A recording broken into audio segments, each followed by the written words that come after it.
Advanced theories. Alien eggs.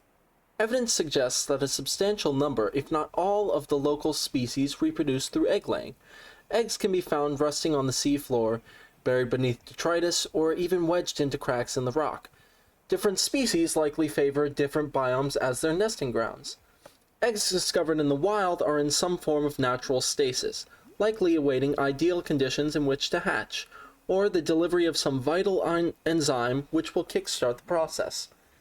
It is impossible to calculate the species of the egg from the exterior. However, it may be possible to stimulate a hatching response if an egg is relocated to a suitable alien containment unit. Alpha Ray. Corrupted. Info moved to Ray display case.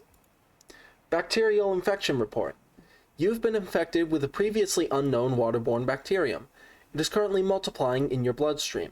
Estimated incubation time, 2 weeks. Your immune system is currently combating the infection at low efficacy. You may already be experiencing flu-like symptoms and skin irritation. These will likely be exacerbated as the bacterium takes hold. Your immediate priority should be abatement and eradication of the infection. Recommended steps. Salvage further alien research data on a possible vaccine. Investigate the mechanisms which have enabled the indigenous ecosystem to inhibit the symptoms of the infection. Bacterial vaccine. Analysis of the enzyme production organs in the sea emperor species indicates that it may be possible to permanently purge the alien bacteria from a human system with a sufficiently stable enzyme sample. Unfortunately, the emperor specimen contained within the alien facility is in poor health and unlikely to produce enzyme with the necessary strength. A juvenile of the species would provide a higher chance of success. Enzyme host peeper. A peeper specimen was observed emitting a faint fluorescent enzyme trail and engaging in unusual behavioral patterns. Peeper is actively approaching other creatures, including predators. The specimen is host to a bacterial infection. However, the infection is currently dormant. Peeper's stomach cavity contains an unknown enzyme of foreign origin. Chemical analysis of enzyme bears some superficial similarity to the stomach enzymes of large predators. Contact with the enzyme appears to inhibit the symptoms of the bacterial infection. Complex structure renders synthesis impossible. Assessment. Recommend further research into enzyme origin. Enzyme host peepers leaving the containment facility. The outflow pipes are filled with peepers traveling back towards the surface. Specimens show no symptoms of infection. All specimens scanned are carrying enzyme 42, which data suggests inhibits the bacterium. Specimens' stomach cavities are otherwise empty, suggesting they may have purged the contents before entering the pipes. Assessment. If peepers have evolved to distribute the enzyme via the pipe network, this may explain part of the mechanism by which life on 4546b has survived since the bacterial outbreak. Hatching enzymes. The emperor specimen's eggs are attached to some form of incubator. In a normal life cycle, it seems likely that sea emperors would have buried their eggs in shallower waters, where different organic materials in the soil would have triggered a hatching response. The incubator suggests the aliens had resorted to developing artificial hatching enzymes which would stimulate the egg's natural hatching environment, but were unable to discover the formula. With extensive information on the sea emperors themselves, it may still be possible to fabricate an artificial hatching enzyme using indigenous ingredients. However, the only surviving source of that information may be the sea emperor itself. Hatching enzymes old. Static. Intact emperor egg. Scans indicate the egg is in a healthy condition of self-regulated stasis. Microscopic holes have been bored into the shell. Trace volumes of artificial chemicals have been detected. It is possible fluid samples have been taken from this specimen, or that research substances have been injected in a vain attempt to trigger a hatching response. Peepers entering the containment facility. The pipes drawing water into the containment facility are filled with peepers arriving from the surface. The fish show no signs of distress. The specimens scanned have all consumed high quantities of seeds and organic matter from the surface. Some specimens are beginning to show signs of infection. Peepers inside the containment facility. While all other creatures encountered within the facility are isolated within it, peepers appear to be coming and going of their own accord via the alien pipe network.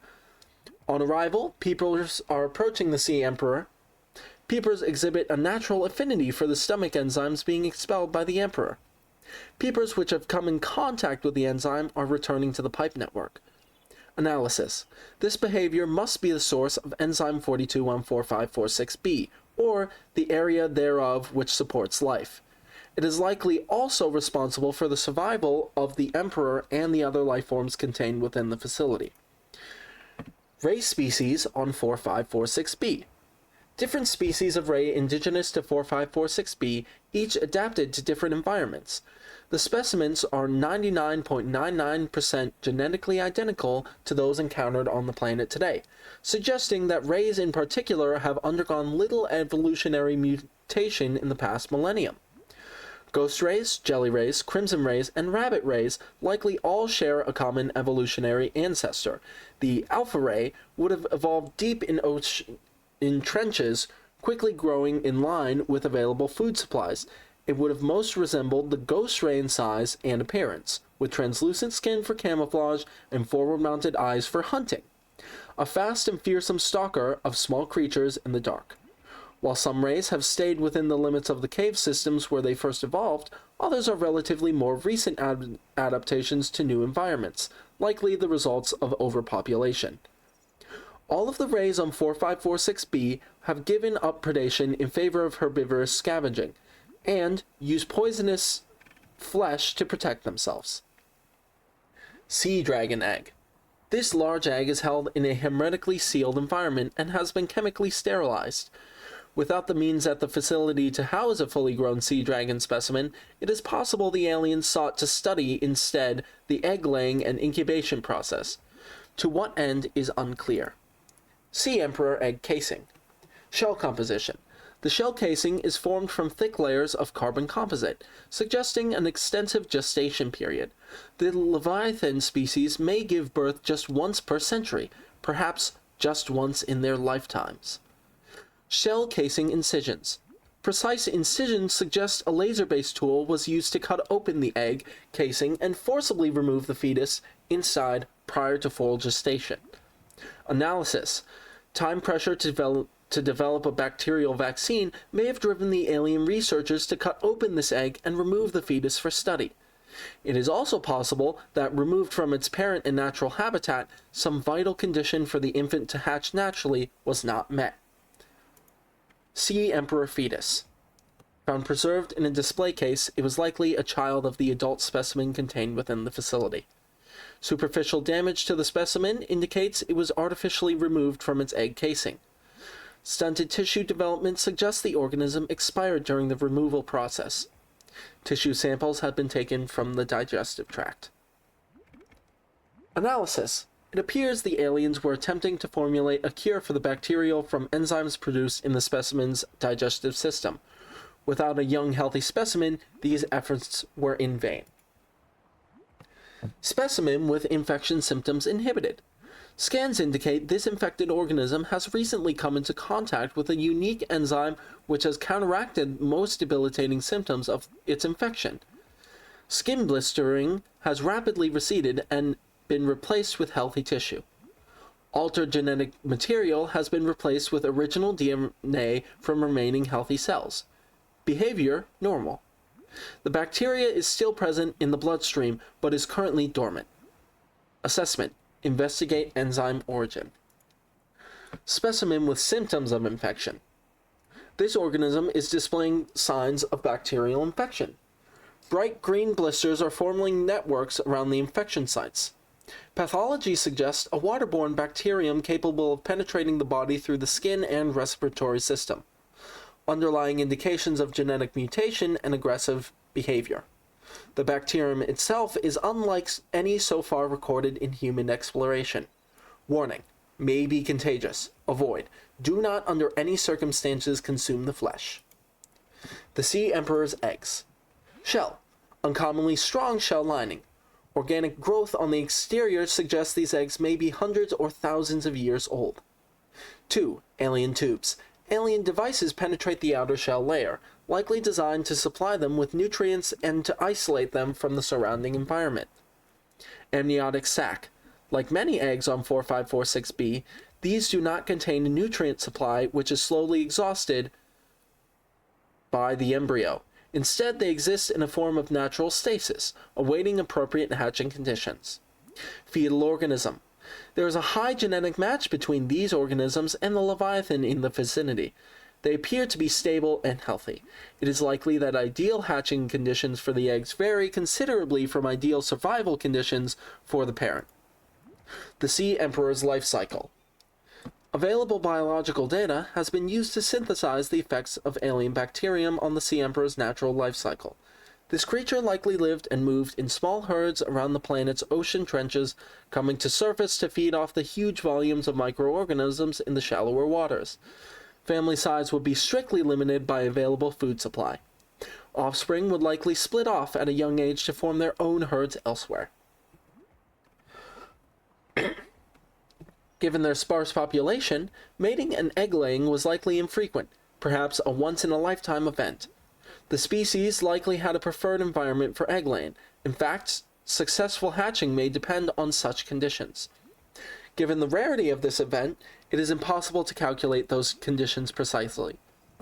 There is no evidence to support the assumption that all members of the species were immune from the alien bacterium.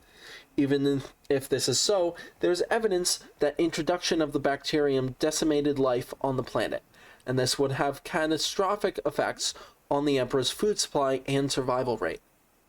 The symbiotic relationship between this specimen and other life forms likely developed as a direct result of the bacterial infection. Those life forms which learned to keep the emperor alive survived with its help. This may explain the vast tracts of lifeless ocean in a rough perimeter around the emperor's location. Blueprints. Equipment. Air pumps. Air pumps can be used to pipe breathable air to a remote location.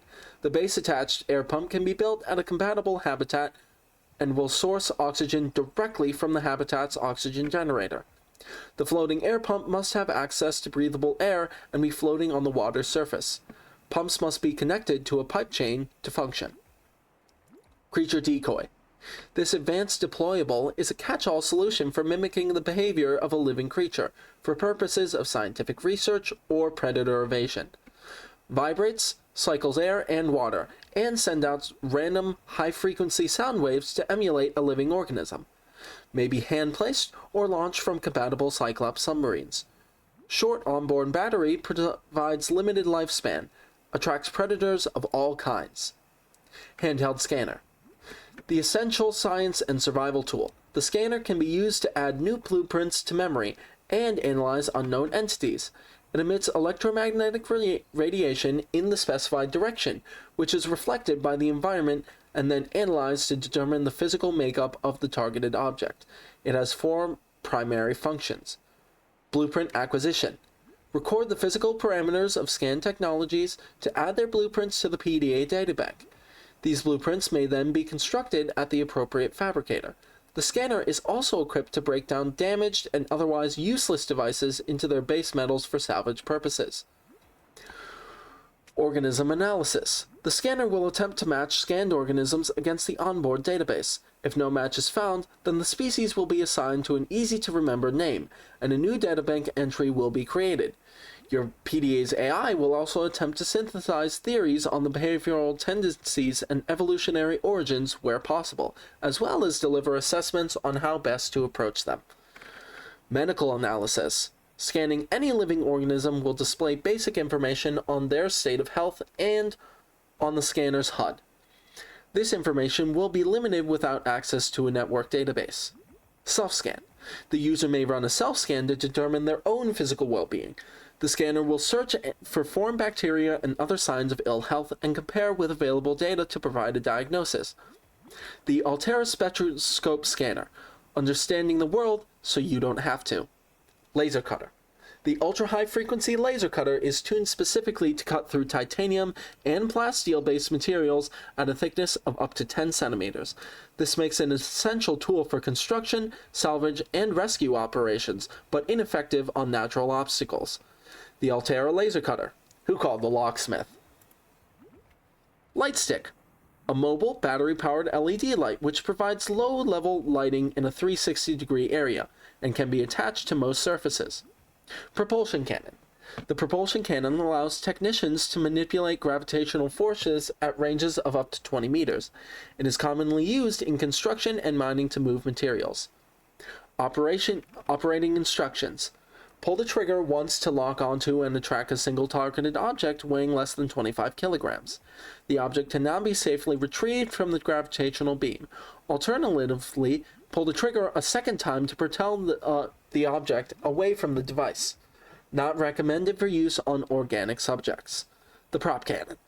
Some species are telekinetic. For everyone else, there's Altera. Radiation suit. This suit fully protects against the effects of radiation during land, sea, and space exploration. Safety rated up to 400 sieverts per hour. Cross-compatible with all AEP suit functionality. Sleek.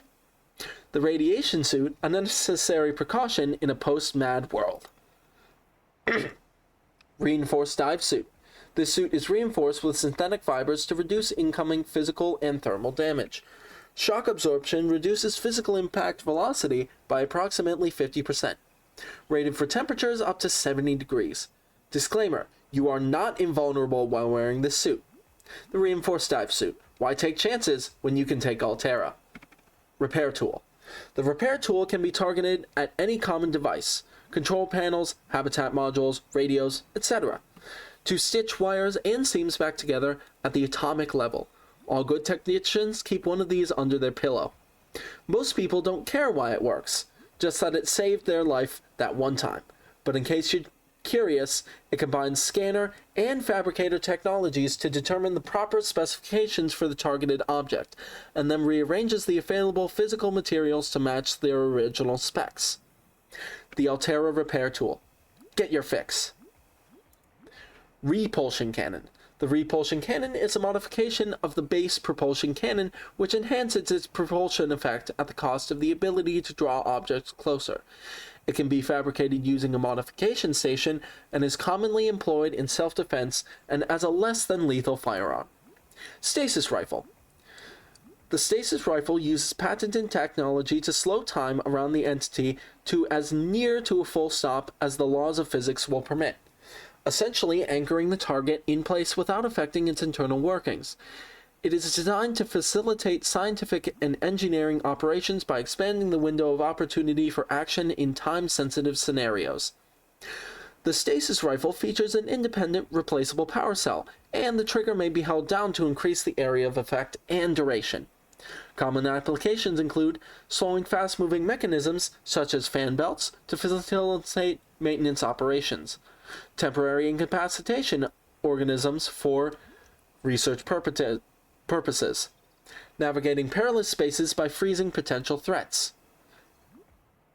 May not function correctly on larger life forms. The Altera stasis rifle. Life's fast. Why not put it on pause? Time capsule. These sturdy containers are designed to store written and photographic evidence for later retrieval. In addition to a number of small items, time capsules are often fabricated by marooned survivors seeking either to aid those who find themselves in the same predicament in the future, or to leave evidence of their plight, which may be found long after their bodies have disintegrated. Most emergency escape vehicles are equipped with a time capsule by default, usually found in the cockpit and be jettisoned on takeoff.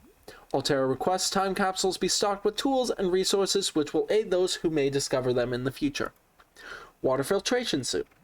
The industry standard water filtration suit is designed to minimize water loss while exploring hostile environments by filtering and recycling bodily fluids.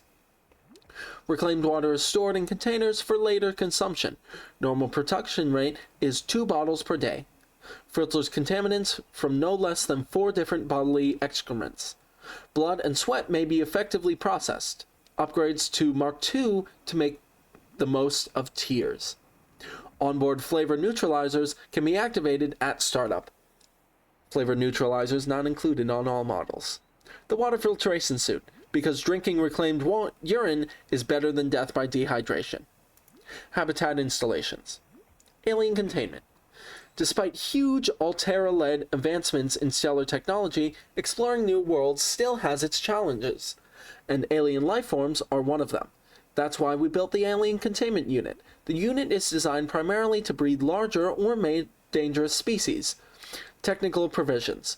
Units must be installed in multi-purpose room modules.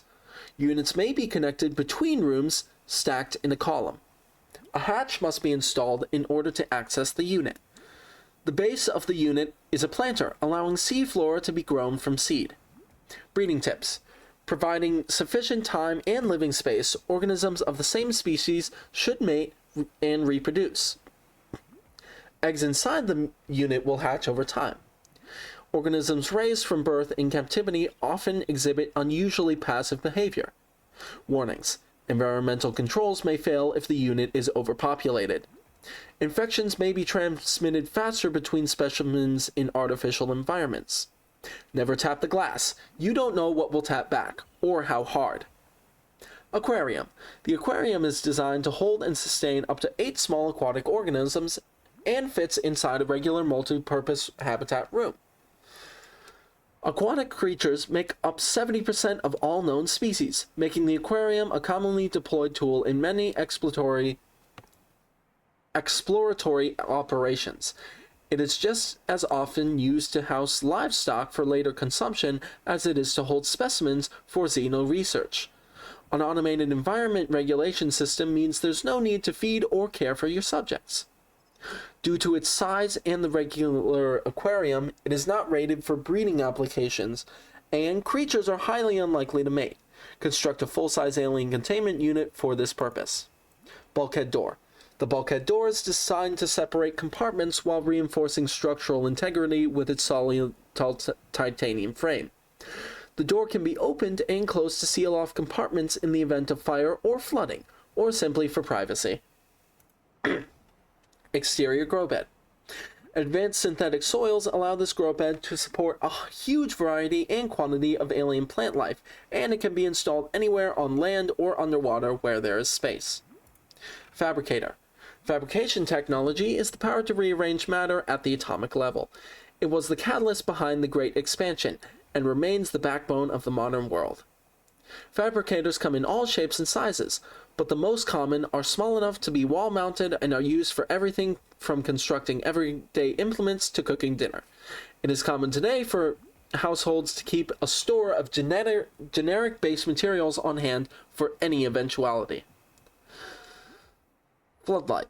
The standard issue floodlight is designed to focus a bright beam of light in a single direction, useful in all kinds of industrial and emergency operations. Functions in all known environments. Habitat Builder. The Altera handheld habitat builder has been an essential tool of xenoscientists, colonists, and emergency relief crews across 11 different transgovs for more than 50 years. Habitat modules are hermetically sealed from the outside environment. Build on land, underwater, or in a vacuum. Habitats can be enhanced to become long-term homes, remote research stations, defensive outposts, and more. Quick Start Guide. Select the basic compartment from the Builder menu and place it somewhere opportune. Add a hatch to access the compartment. Build a solar panel to power the habitat's oxygen generator. Construct useful interior modules like radios, rechargers, and storage solutions. Primary habitat systems like oxygen generation and flood control, as well as modules like the fabricator, draw power and will not function without it. Additional compartments reduce overall hull integrity, depending on the external pressure.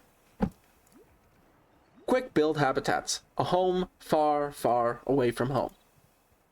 Interior grow bed. Designed for use exclusively inside regulated habitat modules. The interior grow bed is far more compact than the outdoor version and features a hydroponic nutrient delivery system. Modification station.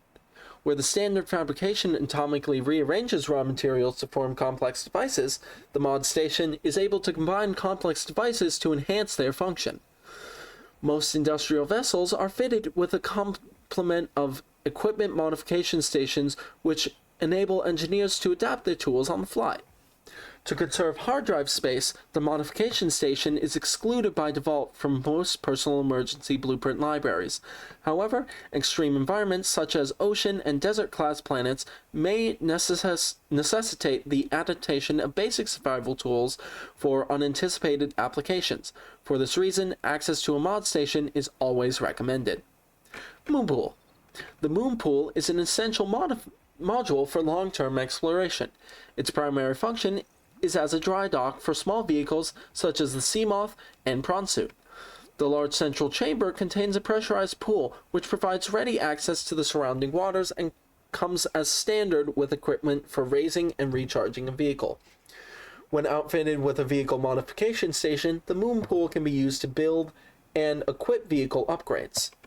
Ratings. Dimension, 60 meters by 10 meters by 5 meters.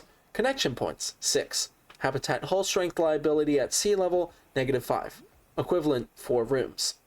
Capacity, 1 Seamoth or Prawnsuit. High power consumption.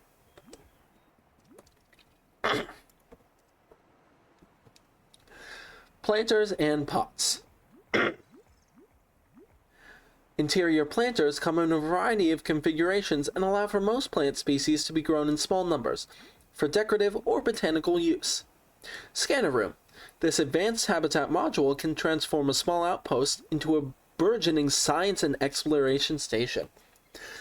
A 3D display in the center of the room stores local topographical data. System can scan for and pinpoint particular materials. Remotely controlled drones can scan the area up to 500 meters in range. Wall-mounted camera feeds allow for live control of scouting drones. Upgrade console may be used to enhance the module's functions.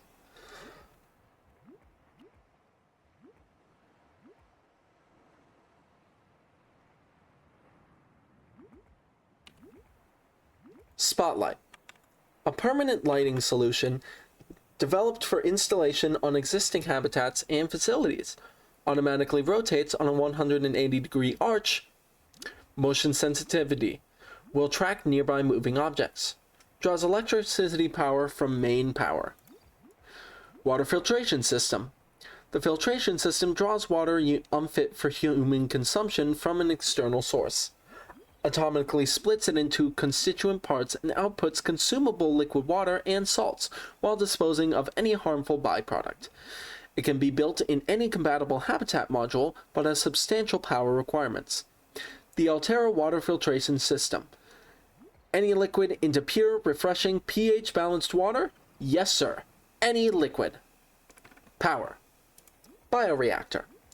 On planets where organic matter is plentiful but sunlight is not, a reliable bioreactor will frequently prove the most efficient power solution. May be installed in any multi-purpose habitat room.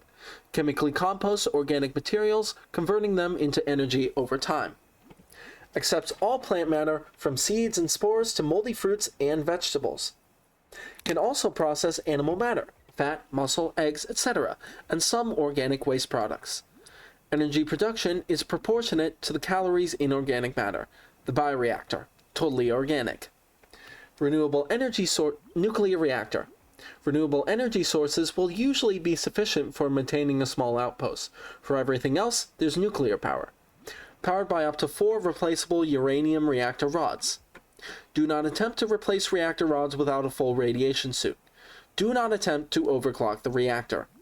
Nuclear is ideal for energy-intensive operations such as self-sufficient colonies supporting more than 20 people, industrial outposts operating multiple docks and heavy machinery, research stations housing live specimens. Solar panel. Solar power is the most prevalent power source in the galaxy, and it is no accident that the standard solar panel is the default means of powering a habitat. A power source is a requirement of habitat oxygen generators and other onboard modules. Provides limited powers for small outposts and survival habitats. May be mounted on or near the habitat itself or placed remotely and connected via power transmitters. Power rate relative to sunlight exposure.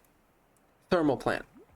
The first rule of survival in hostile environments is to work with the resources available.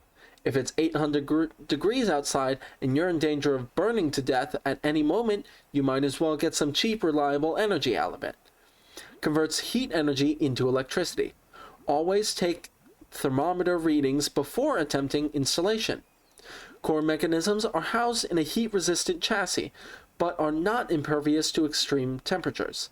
The thermal power plant. It's hot. Vehicles. Cyclops. The Cyclops is the most popular and reliable deep-sea submersible in the galaxy. By comparison to the competition, it can be crewed by just one pilot, hence the name.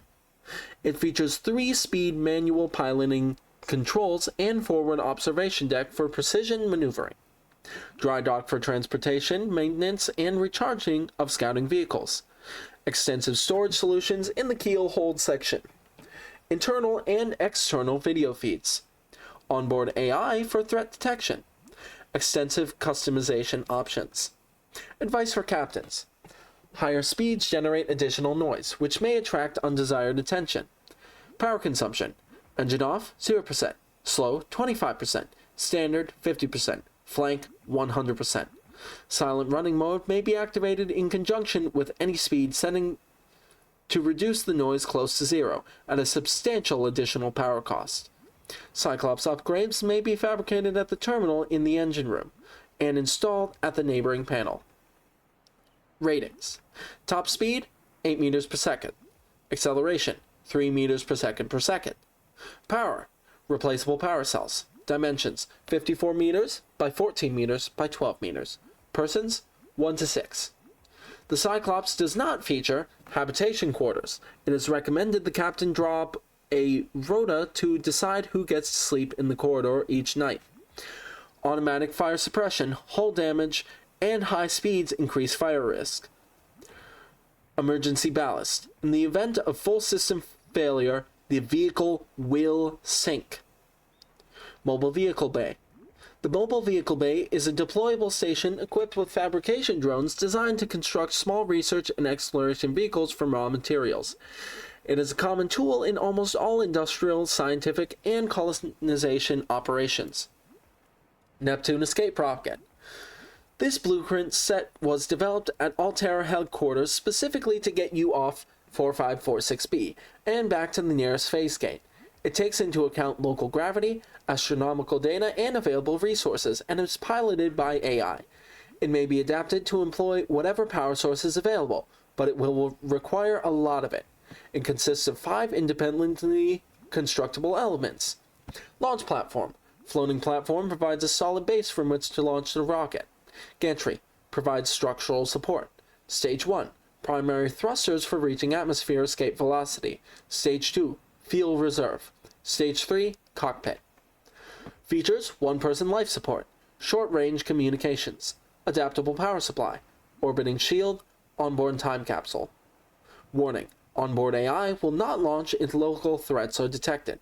Warning.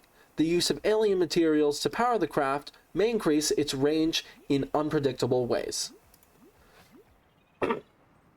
Prawn Suit Mark III. The pressure reactive waterproof nanosuit is a range of mechs designed to protect the pilot from extreme environments.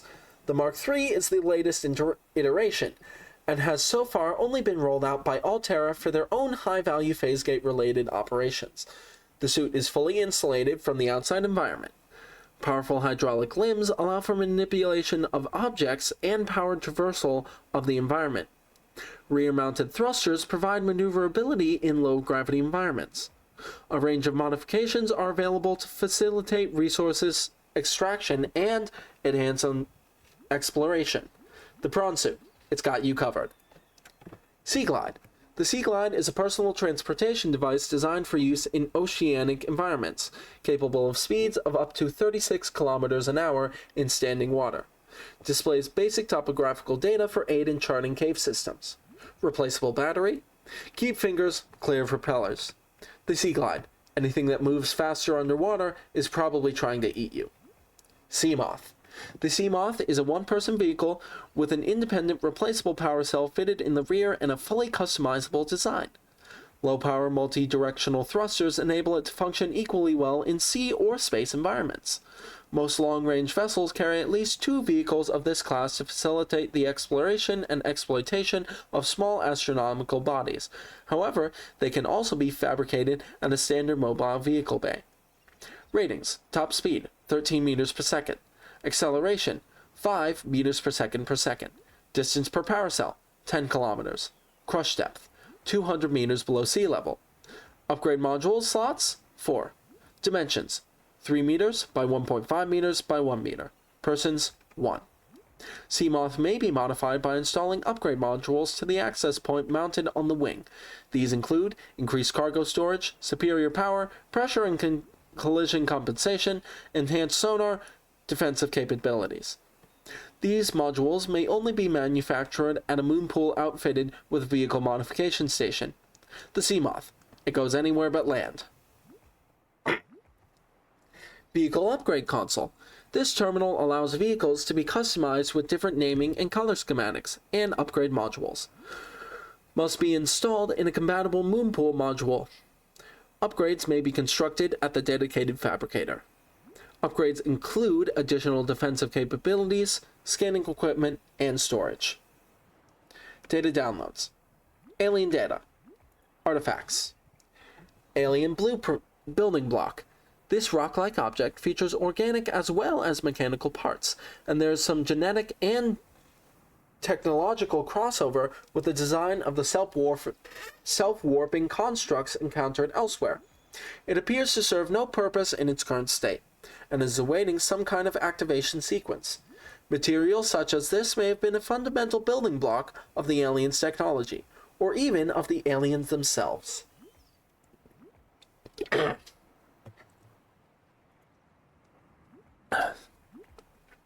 Alien carving. This carving is hundreds of thousands of years old and made from an unrecognizable natural fiber, grown on an unknown planet. It bears striking resemblance to the old Earth yin-yang symbol.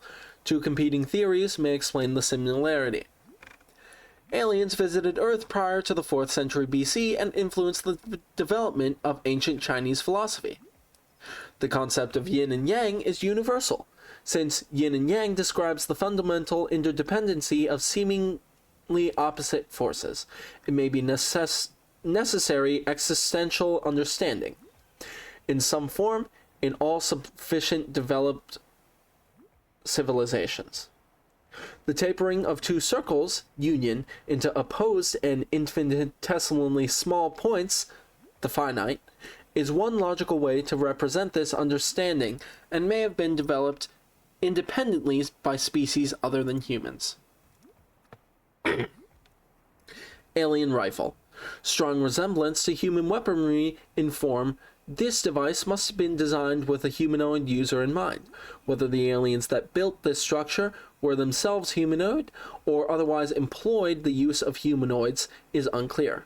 What is clear is that they considered defending this facility a necessity. There is no obvious way to remove the rifle from the case. Alien statue.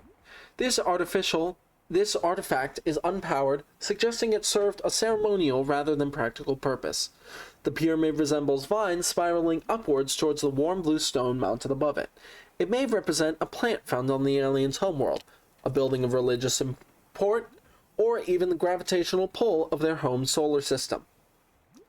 An ancient earth blade. An ancient earth blade, dating back to the 13th century. Blood samples on the blade match the DNA of 7 separate heads of state from the period. This evidence supports the theory that the aliens are an ancient spaceborne civilization engaged in the surreptitious study of less developed species. Display case. This case is composed of an impregnable translucent metal at the distant end of the periodic table. Scans do not reveal any contents. Doomsday device. Scans indicate this device contains enough potential energy to destroy the entire planet along with most of the solar system. Fortunately, it has malfunctioned. Holographic projector. This device contains network apparatus and a holographic projection unit.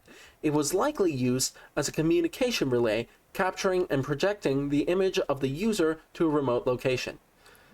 There do not appear to be any other devices in range. Nanobots. Scans show some form of advanced nanobot inside the seemingly empty case. These bots are substantially smaller than any developed within the Federation, and it is not possible to ascertain their exact function. It would, however, be unwise to release them. Organic matter particulator. This device contains a highly unstable radioactive isotope, likely to destroy all organisms exposed to it, while leaving physical structures intact. Although it would function perfectly well as a weapon, it was more likely used to sterilize spaces for later inhabitation. Without instructions, it would be unwise to interact with it. Rudimentary tablet. This device shares many similarities with the tablets used to access the alien facilities, although its structure is rather less complex. It may have served as a similar purpose, granting security access and storing relevant data, and was thus kept here as a form of legacy support. Tracking implant. This construct is emitting high bandwidth signal consistent with alien transmissions intercepted elsewhere. DNA on the exterior indicates it was once implanted inside one of the lifeforms indigenous to 4546b, its size suggesting the subject was a Leviathan-class organism. Beyond tracking and broadcasting its location, the implant may have also recorded biological data on the subject. However, this data cannot be retrieved. Translation device. This device stores linguistic data from over 1,000 different languages. The core of the device may also allow alien text to be read and translated. Analysis of the onboard data reveals a number of ancient Earth languages, and the term CHBC Live appears many times in the device's data. Its import is unclear. The device seems to be configured to translate into the designer's language. It will not work the other way around. Scan data. Alien Arch. This structure's intended purpose is unclear. Theories of function. Ceremonial or religious role. Industrial applications. Advanced transportation network. Assessment. Further research required. Alien facility structural damage. Given the physical strength of the construction material, it is likely that physical structural damage to this facility is the result of its collapse to the sea floor, rather than erosion over time. Alien flora research. Local plants being held in stasis. The aliens evidently sought an extensive knowledge of the planet's ecosystem, which would have been necessary to support any live specimen research. Alien robot. This device is of alien origin, although its design is relatively simple. Purpose. Its low threat level is at odds with the advanced technology apparently available to its designers, suggesting it was intended more to patrol alien facilities and repair damaged infrastructure rather than to deter invaders. Design. Despite its simple design, this construction is quite elegant in its minimalism. 4 electromagnetic legs allow it to traverse floors, walls, and ceilings with reasonable speed, and appear to be replaceable. Internally, there are few moving parts, rendering this construct energy efficient and resistant to wear over time. A rechargeable ion-based power reserve ensures it continues to operate. Assessment. Immobilize and return to Altera for mutual profit. Alien thermal plant. This system is directly converting local thermal energy into electric current at 90% efficiency. Most of this energy is being stored in the battery-like devices within the plant itself, each of which holds enough to power a small city for a year. Some of it, however, is being drained off, presumably as it is distributed to other facilities on the planet. The power plant appears to be fully automated and, given current understanding of the mechanisms involved, uninterruptible. Alien vent. These vents connect to an ancient piping network that extends beyond maximal scannable depth. The pumping system is still functional. The inflow vent is drawing water from the surrounding area and pumping it to an unknown location below the surface. Warm, deoxygenated water is being expelled into the atmosphere. Most creatures are avoiding the vents. Peepers can be observed entering and exiting the pipe network without signs of distress. Assessment. Further research required. Aquarium arch. Scans indicate this arch was left intact inactive when the facility was abandoned. It likely served as an access point to the surface of the planet. It is much too small for the Emperor to pass through, but would accommodate smaller life forms. Aquarium Pipe Access Point. An access point to the alien piping system transporting water to and from the containment facility. Peepers are using the pipe network to travel to and from the surface. Blue Tablet. Smooth and cold with a blue light which illuminates an alien symbol resembling an uppercase H. While it is likely these devices served in part as security clearance for whoever constructed them, their size suggests some additional purpose, such as personal computers.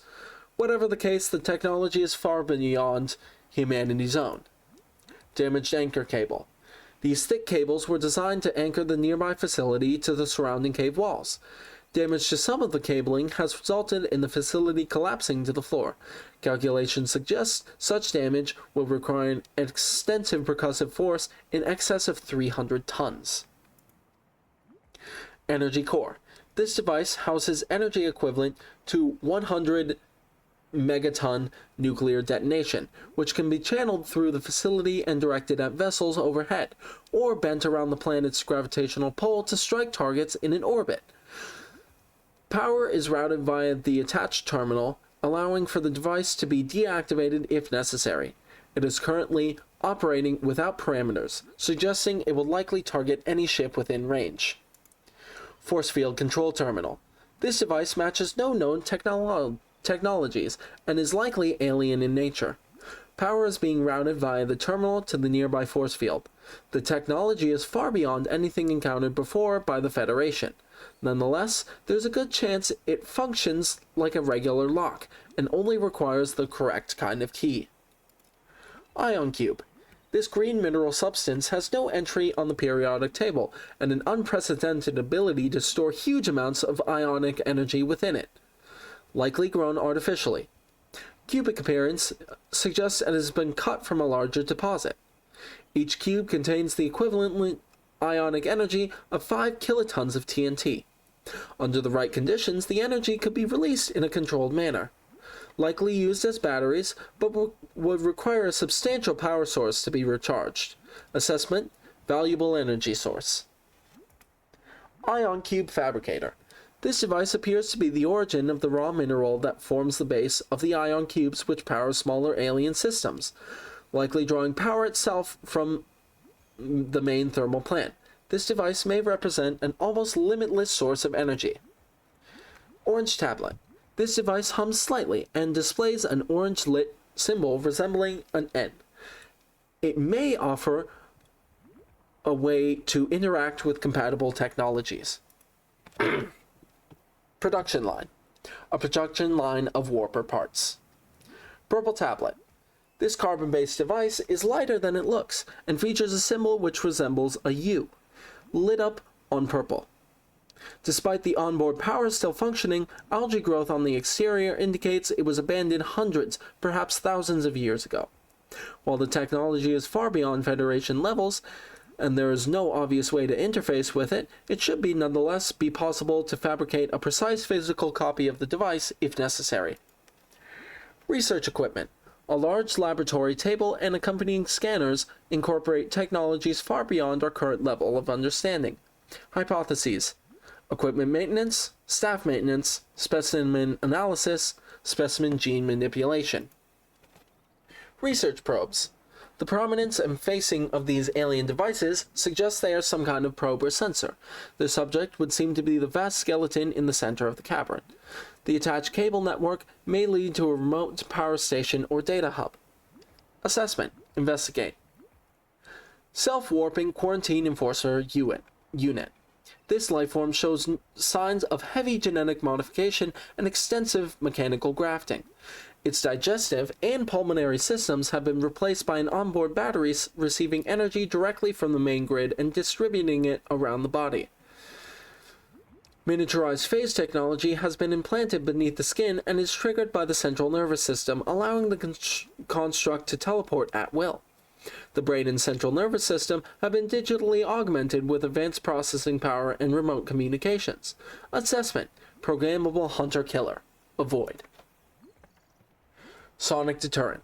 These small alien structures are emitting high-wavelength sound waves which seem to be designed to deter indigenous life forms from approaching the larger facility.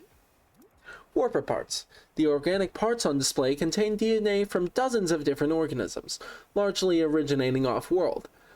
They are in varying states of augmentation with advanced technologies. This production line setup suggests these self-warping constructs were built, maintained, and deployed by the aliens that designed this facility. Terminal data. Alien biological history. This terminal contains data mapping the complete biological history of a member of the alien species.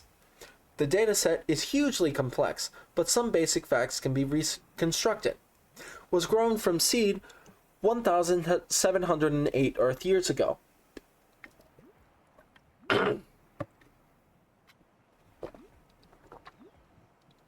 Separated from broodlings early for special training. Inducted into the Temple of Research as the youngest ever initiate, age 96. Downloaded a corrupted dataset and was stored for 3 years for refactoring. Relocated to the outer galaxy clusters to support disease endeavors. Relocated to 4546b for high priority disease research, contracted Corona bacteria.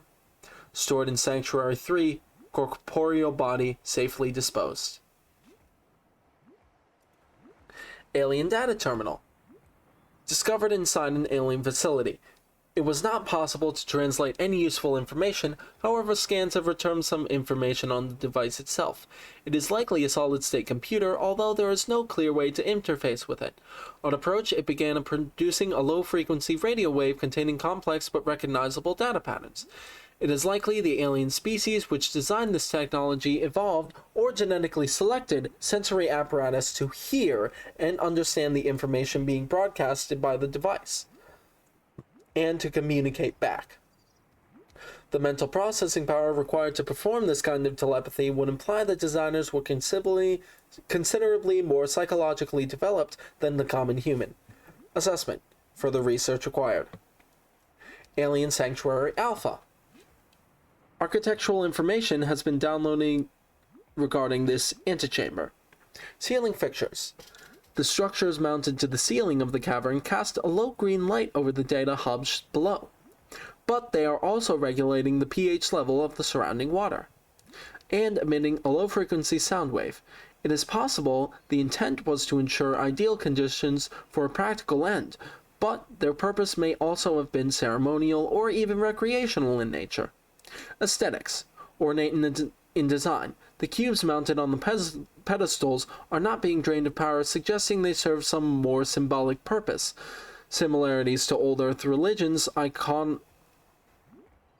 iconography may be coincidental, but they may also indicate some shared and ancient cultural history. Alien Sanctuary Beta. This antechamber consists of a series of data hubs, each adorned with an ionic cube. These are networked up to the main terminal in parallel, presumably to ensure data integrity over time. Unprecedented data complexity. Stored data was scanned into the system at the local terminal. Original data source was organic in nature. Evidence suggests that this antechamber served as a sanctuary of last resort for the aliens that built it. In the event of catastrophe, they could retreat here and somehow transfer themselves to the data hubs for preservation. It is unclear whether other members of the alien species ever returned here, or how many souls are backed up on the hubs. But the data stored is far too complex to reconstitute with the little information available. Damage report. Leviathan detected at facility perimeter, closing at high speeds. Exterior anchor cable impacted with massive force. Exterior anchor system buckling, facility sinking. Collision with seafloor. Breaches detected in Containment Unit 7, Leviathan X. Immediate specimen destruction protocol initiated. 314 specimens destroyed, 1 specimen unaccounted for. Evacuating staff to off-site sanctuaries. Planetary quarantine protocol initiated. Warning. Infected individuals may not leave the planet. Enforcement Platform Schematic. This dataset appears to be multidimensional schematic of some kind. By mapping the patterns to three-dimensional space, it is possible to gather a basic understanding of this facility's internal workings. Construction material. This facility's unknown construction material is identified as ultra-hard, non-reactive metal, amalgam, synthesized from off-world materials. There is no indication that it can be damaged or destroyed by available means. Power. This schematic indicates the facility was to be powered by a separate self-sustaining power plant located elsewhere on the planet. The location is not listed, but there is evidence the designers intended to harness the planet's natural thermal energy. Layout. The facility consists of the upper engineering section where the schematic was found and the control room, which is accessed via a security-sealed elevator shaft, or a separate underwater moon pool. Control. The control room in the lower section houses the only known way to interface with the facility. However, the schematic does not detail the operation procedure or installed security measures. Enzyme 42 project data.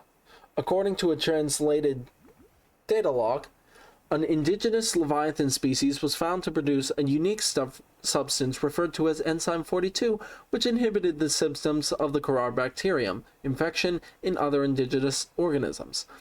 The specimen was captured and contained in a purpose-built habitat for future study.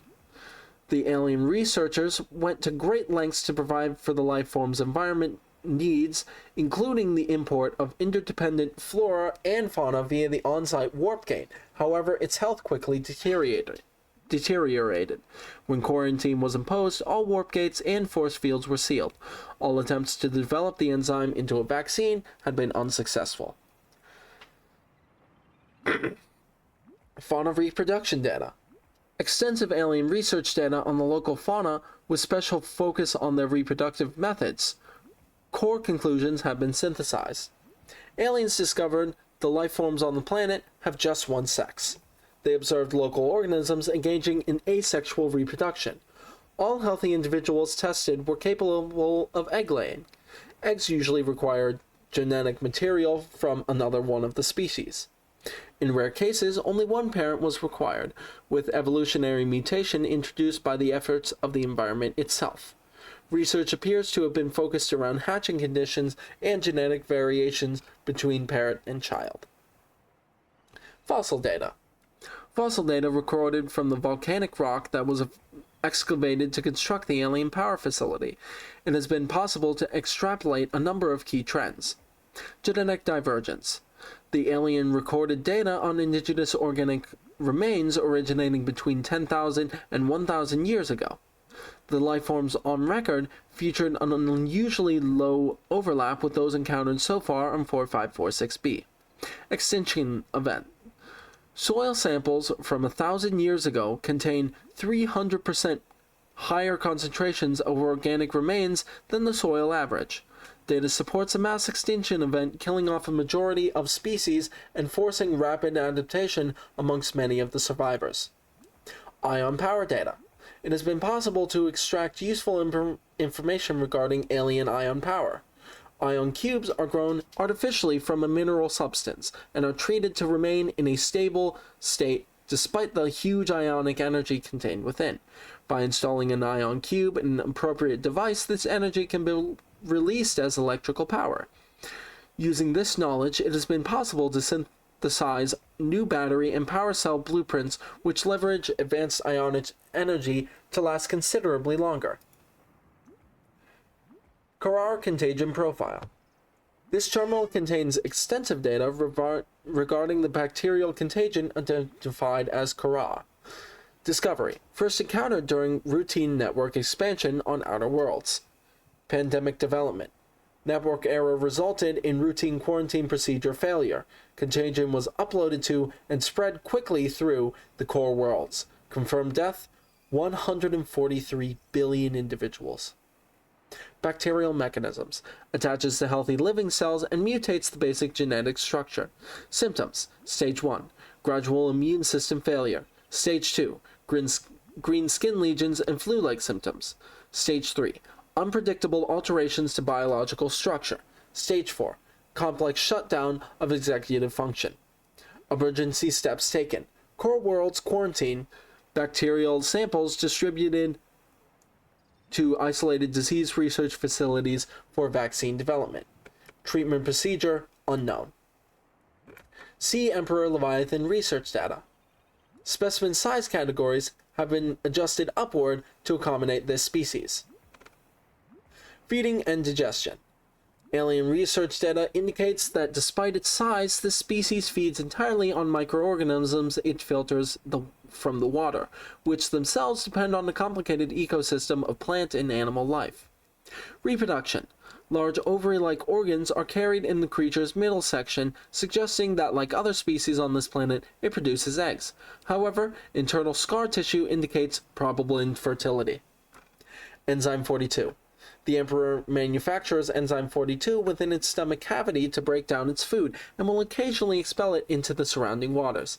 This substance was found to neutralize the effects of the bacterium, and its presence in the ecosystem today would explain how life on the planet survived the outbreak. It would remain to be explained by what mechanism the enzyme is being delivered. Health. Comparative analysis of size and metabolic rates indicate the specimen captured by the researchers was approximately 1,600 years old. Extensive internal and external scar tissue suggests it had lived well in excess of the peak lifespan for its species. Assessment. While a healthy emperor specimen may have held some potential as a cure, it is unlikely any research subjects survived quarantine procedures. Specimen research data. Continued high-priority research on Leviathan hatching mechanisms. A catalog of information on the organisms previously contained within the alien facility. A number of entries have been translated. Small herbivore gamma. This entry seems to reference the common peeper. Shows no immunity to infection. Death commonly occurs within 4 days. Shows symptoms remission on exposure to enzyme 42, but symptoms quickly recur. Shows advanced learning behaviors. Shows some capacity to transmit enzymes to other species. Leviathan embryos. Adult specimens too large to study in containment. Egg species acquired from nesting sites. Embryos show no signs of immunity. Death commonly occurs within 3 weeks. Small samples of eggs has been retained for continued high-priority research on Leviathan hatching mechanisms. Large carnivore theta. Off-site lab established to study remains. Shows some high potential for immunity to infection, but physical remains so far proved insufficient for full reconstruction. Unidentified leviathans. This leviathan species has been assigned designator Sea Emperor. Bone samples from Emperor specimens indicate some potential for Carrara immunity. Single specimen captured for study at purpose-built containment facility. Constructed in volcanic region at depth 1.4 kilometers. Assessment. While it is unlikely that the Emperor specimen is still contained within the facility described, it may be possible to acquire further data there on this alien's attempt to develop a vaccine. Ventilation control. Water flowing to and from the primary containment facility is being automatically controlled independently by other safeguards. Data on water composition has been recorded. Inflow. Water is being drawn from different biomes around the surface of the planet. The water temperature is considerably lower than the volcanic environment outside the facility, while microorganisms and nutrient counts are substantially higher. Outflow. Oxygen-deprived water is being flooded from the system and recycled back to the surface. Aurora survivors. Aurora engineering drone. Log. Exiting sleep mode. Loading voice recognition. Engineer Barclay and Chief Technology Officer you identified. Drone, get me a propulsion cannon. Repulsion cannon retrieved. Hey, Berkeley. Install that circuit box with that repulsion cannon and you'll punch a hole in the cargo bay. Damn it, drone, I said propulsion, not repulsion. Recalibrate sensors. Sensors recalibrated. Sensors aren't the problem. I tweaked the program. It's like you now. It doesn't like being told what to do. Drone, I know... His name's Albert now. Albert, I know it's not your fault, but it would really help me do my job if you'd bring me what I asked for. Thanks for your time. Propulsion cannon retrieved. Thank you. Now go away. Entering hibernation mode. Boss, this hobby of yours isn't making my job any easier. Or safer. Maybe so, but it's all that's stopping me from being so bored I take a spacewalk in my skivvies.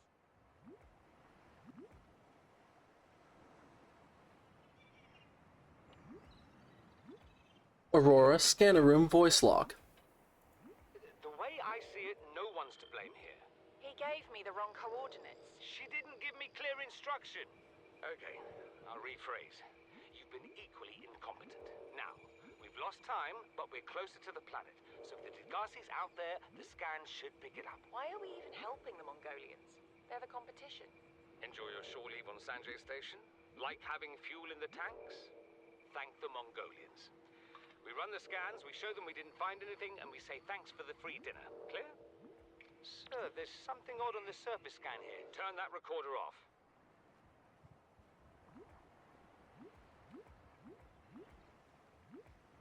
Captain's log. Loading program Craig McGill Simulator.VRAT. Size 1 player. Captain Hot Dog Hollister. Map Boreal 9. Resources normal. You are exploring a quiet alien backwater when the ship you arrived here in implodes. It must be the arachnid kidney poachers. Quick, what will you do? Search the crash site. From alien plants. Use the tectonic de-imploder. Unavailable. That's just what Craig McGill would do. After foraging for some hours, you have collected a number of potentially farmable foodstuffs. Which will you sustain yourself with? Stankroot, tree roaches, starwall eggs. While the starwall eggs are nutritious, the life cycle of these vast space-faring creatures is much too slow to sustain a farm, and besides, their mother is extremely angry with you. Fight the starwall, apologize to the starwall, accept your fate. Craig McGill knows there is no reasoning with a mother scorned. You are not so much torn apart as swallowing whole and disintegrated. The atoms that you thought were you are gradually redistributed in service of the starwall's continued survival. Would you like to continue? Yes? No. Corrupted. LifePod 12, Medical Officer Danby's crew log. I'm not really a doctor.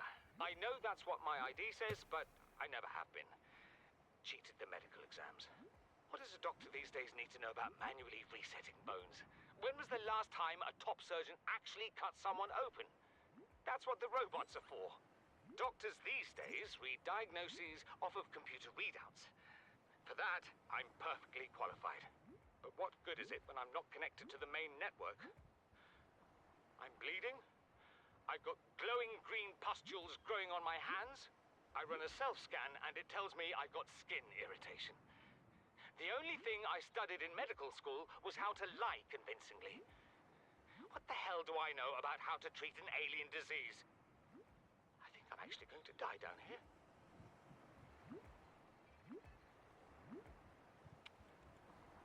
LifePod 13, Emissary's voice log. Live pod launch sequence initiated. Entering planetary atmosphere. My creators, the cherishers and sustainers of worlds, give me this day my daily pleasures as I give to those who seek pleasures from me. External temperature approaching critical levels. Show me the path. In life, truth, and love for mine is the power. I am the one. On and off and on again. Impact imminent. Life is a game which the universe plays with itself. I am done playing as this bundle of flesh. Return me.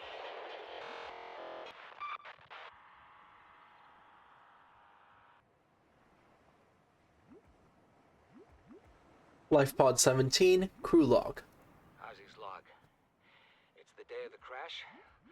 I don't know what the the heck is happening? I'm scared and I'm not going outside. There are shadows in the water under the hatch, but I can't tell if they're rocks or aliens. And there's weird-looking caves nearby. The Aurora was carrying everything needed to build the phase gate. Mobile vehicle bays, bioreactors, propulsion cannons. It had a cinema. There was a zero-G gym.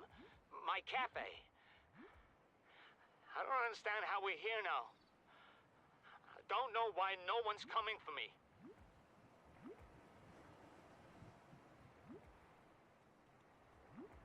Life Pod 19.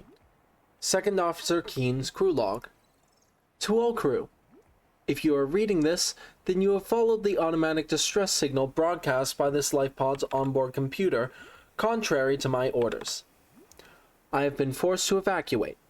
Your orders are to disregard my safety and attempt to reach the designated rendezvous coordinates at the nearest landmass. I hope to see you there. Life Pod 19, Second Officer Keen's voice log. Keen, this is Aurora. Come in. This is Keen. Life pod detached to Cape Planet Fall in 30 seconds. The computer has identified a landmass at the attached coordinates. I want you to regroup the crew there. Understood, but They are your responsibility now. Don't let them down. Captain, you need to evacuate. Negative. You'll need the ship in one piece if you're going to contact HQ on the long range. I'm attempting a controlled descent. Captain!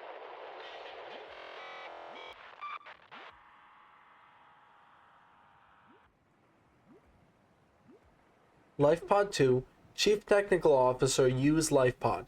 T plus 2 minutes. Flotation devices failed. We're flooding. Evacuate. Wait.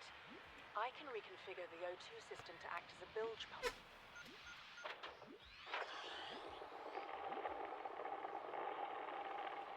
It's working. Okay, good news. We're alive and we've stopped sinking. Bad? The oxygen's going to run out in 30 minutes and we're 500 meters down. What do we do? We'll have to use the remaining juice to send a distress call and build whatever gear we can. Then we find a way to the surface. Life Pod 3's crew log. You really think it'll carry two of us? Your regular sea glide tows a mass of 80 kilograms at over 30 kilometers an hour. The power cellar rig to this one should double that. You think there's something out there that's faster? Oh, sure. And that's assuming it doesn't overload 3 meters from the life pod. You're calm about this. I'm seeing the engineering problem. If I stop seeing the maths, I'll be terrified. Life Pod 4 crew log. To any Altera crew. Landed in area of significant alien activity. Encountered predators in the Leviathan class, highly aggressive. Spectroscope scanner assigned species designator Reaper. One specimen attempted to swallow the life pod, doing extensive damage in the process. Only viable option is to make for the safety of the Aurora crash site. I have retrieved a data box with the creature decoy and enough resources to fabricate a couple of them. The swim's longer than the decoy lifetime, but it should just be enough to keep them busy. If you don't find me on board the ship, presume I miscalculated.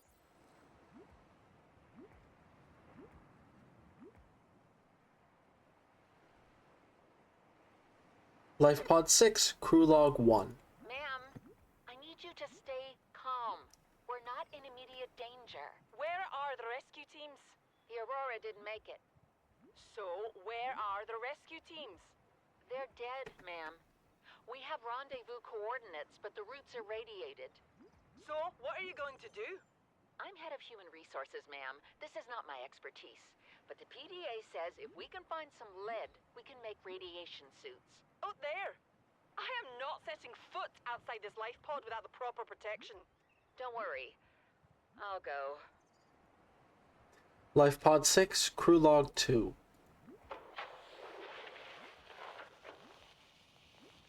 What are you doing? You were gone so long. I thought you drowned. Put the flare down. I was going to try and attract someone's attention. That's not a distress flare. Stop waving it around like that. You'll catch the fuel line. Life Pod 7 crew log. I've tried everything. The analysis circuits on the fabricator are fried. barely manufacture the most basic of materials. Want a battery? Here, have a children's toy. Need deep-sea diving equipment? Have some lab tech. Hungry? I'll turn that fruit into dust for you. I'm going forward with trial and error. I hit every button here has got to make something useful eventually. Profitability projections. Two choices. A. Carry on working long-haul missions on the outer reaches of space. 2. Come up with a profitable business, sell out to Altera, live happily ever after.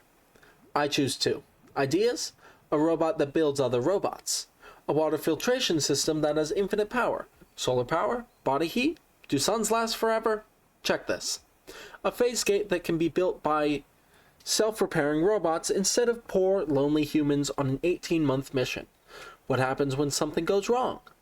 A VR program that precisely simulates real life down to the finest detail. How do I know I didn't already invent it and I'm inside it right now? A gun that shoots other, smaller guns. Can't see any real objections to this one. Removed, removed, removed, removed. Rendezvous voice log. We have to board the Aurora, repair the long-range comms, make contact with the other survivors. We can't be the only two that made it. Those are not the orders the captain gave me, and they are not the orders I'm giving you. This isn't chain of command, it's survival. My obligations as acting commander don't turn on their convenience. Get out of the water. If I get into trouble, I'll send you my coordinates. I can't let you go alone. Then come with me. You don't leave me much choice. Received emergency transmission from Second Officer Keen, 2 hours after last activity. Rendezvous was a failure. Intercepted a transmission from Altera HQ. Seems they sent a data package to the Aurora. We were intercepted by a Leviathan-class Predator before we could reach the ship. Consider the CTO and I lost at sea. Be safe. Keen, out. Surveillance log. Leisure Deck B. Suspicious keyword. Religious. Detected. Beginning automated recording. I find a tendency amongst Alterans to think not only that you have it best, but that yours is the only way to have it at all. In the Mongolian states, we have the freedom to work for ourselves. Hey! Most of us are contractors. Joe owns her own company. Whose ship are you living on right now? Yours or Altera's? You do well to remember whose ship you're on, Mongolian. According to my religious beliefs, this ship belongs to us all. We're all part of the same system. The only difference between us is where we choose to draw lines. Wise words for someone from a cowboy corporation fighting over rocks in the far reaches of space. Codes and clues. Alien facility locations. Intercepted background data regarding the further alien facilities elsewhere on the planet. Disease research facility. Depth 800 meters. Location: cave system with extensive fossil record. Southwest of enforcement platform. Function: live specimen study. Objective: synthesis of antidote for highly infectious bacterium designated Kara. Thermal power facility. Depth 1200 meters. Location: inside an extensive natural rock formation in an area of intense volcanic activity. Function: generate energy for all local facilities. Sanctuary A, data corrupted. Sanctuary B, data corrupted. Off-site laboratory, data corrupted. Primary containment facility, data corrupted. In the event of an outbreak, quarantine procedures will be automatically enforced with immediate effect.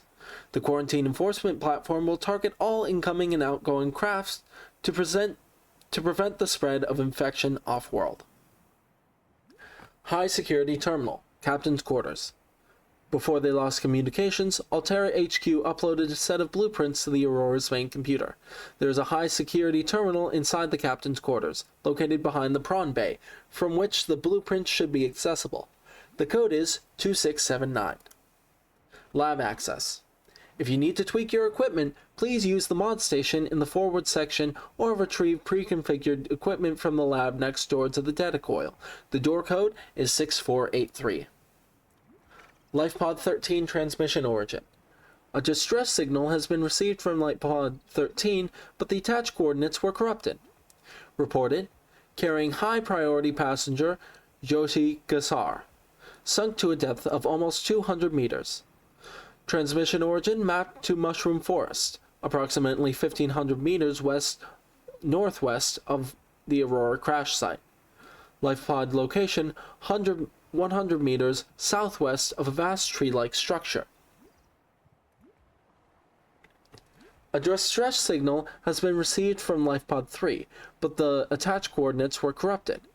Reported. Crew reported problems with their emergency sea glide. Sunk in shallow waters densely populated with kelp and creep vines. Transmission origin approximately 1,000 meters north-northwest of the Aurora's stern section. Lifepod 4 transmission origin. A distress signal has been received from Lifepod 4, but the attached coordinates were corrupted. Last available photographic data has been downloaded and analyzed. Flotation device is active. Lifepod located at sea level. Pod is in close proximity to radioactive fallout from the Aurora. Transmission origin approximately 150 meters northwest of the Aurora's port midsection. Lifepod 6 transmission origin. A distress signal has been received from Lifepod 6, but the attached coordinates were corrupted. Last available photographic data has been downloaded and analyzed.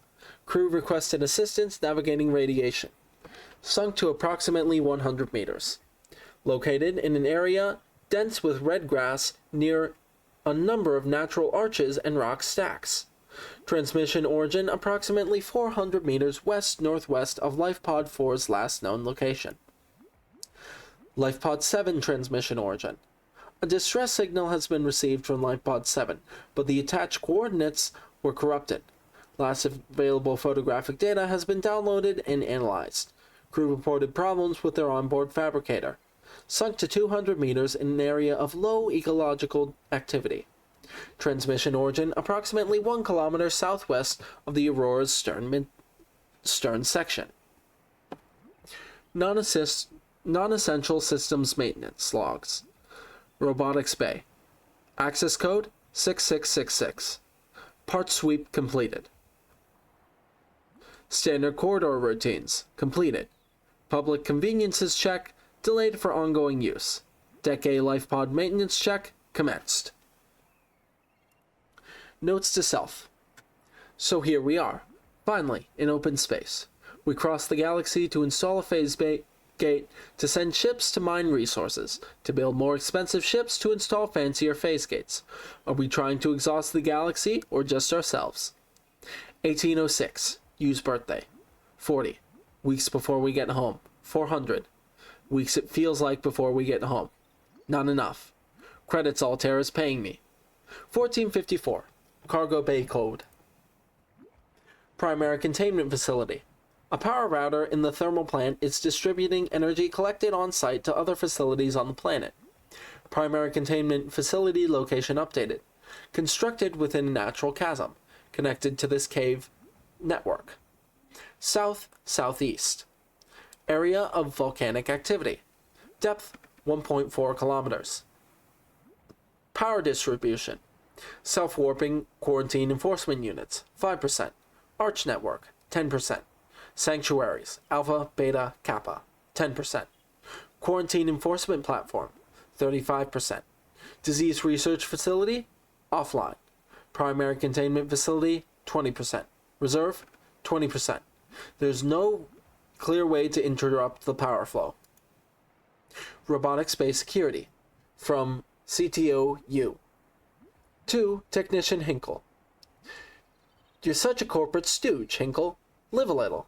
No matter what access codes we put on the robotics bay, the guys are still going to find a way to joyride the mechs.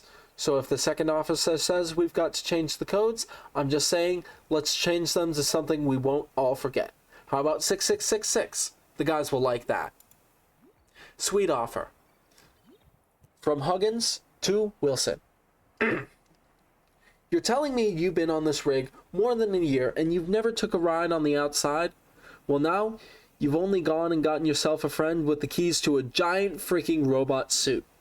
We've plain got nothing to do till we get Starside to work on the phase gate. You want to taste the stars? You've only got to say, my spare prawn suit's got your name on it.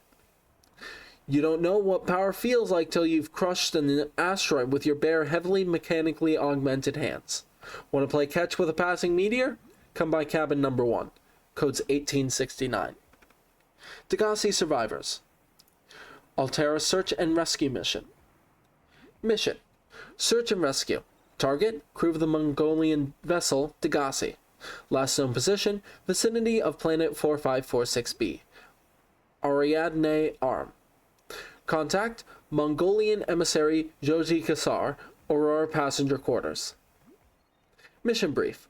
A Mongolian vessel, the Degassi, disappeared almost a decade ago, carrying with it a high-ranking Mongolian chief. Corporate insurance has purchased passage aboard the Aurora for emissary Kasar, and your orders are to make every reasonable effort to locate and retrieve the Degassi crew members without compromising the primary mission. Confirming the fate of the crew will aid Altera's diplomatic efforts with the Mongolian councils. Mission details. Aurora is due to perform a slingshot maneuver around 4546b, Category 3 ocean planet, approximately 13 months post-launch. This will bring the ship within range of the Degassi's last known position. Additional aquatic and all-terrain vehicles have been included in the Aurora's cargo package for this mission. Degassi Crew Manifesto has been distributed to senior employees in a separate message. Degassi Crew Manifest, Bart Torgal. Auxiliary Search and Rescue Mission, Bart Torgal. Position, Vice President of Torgal Corp.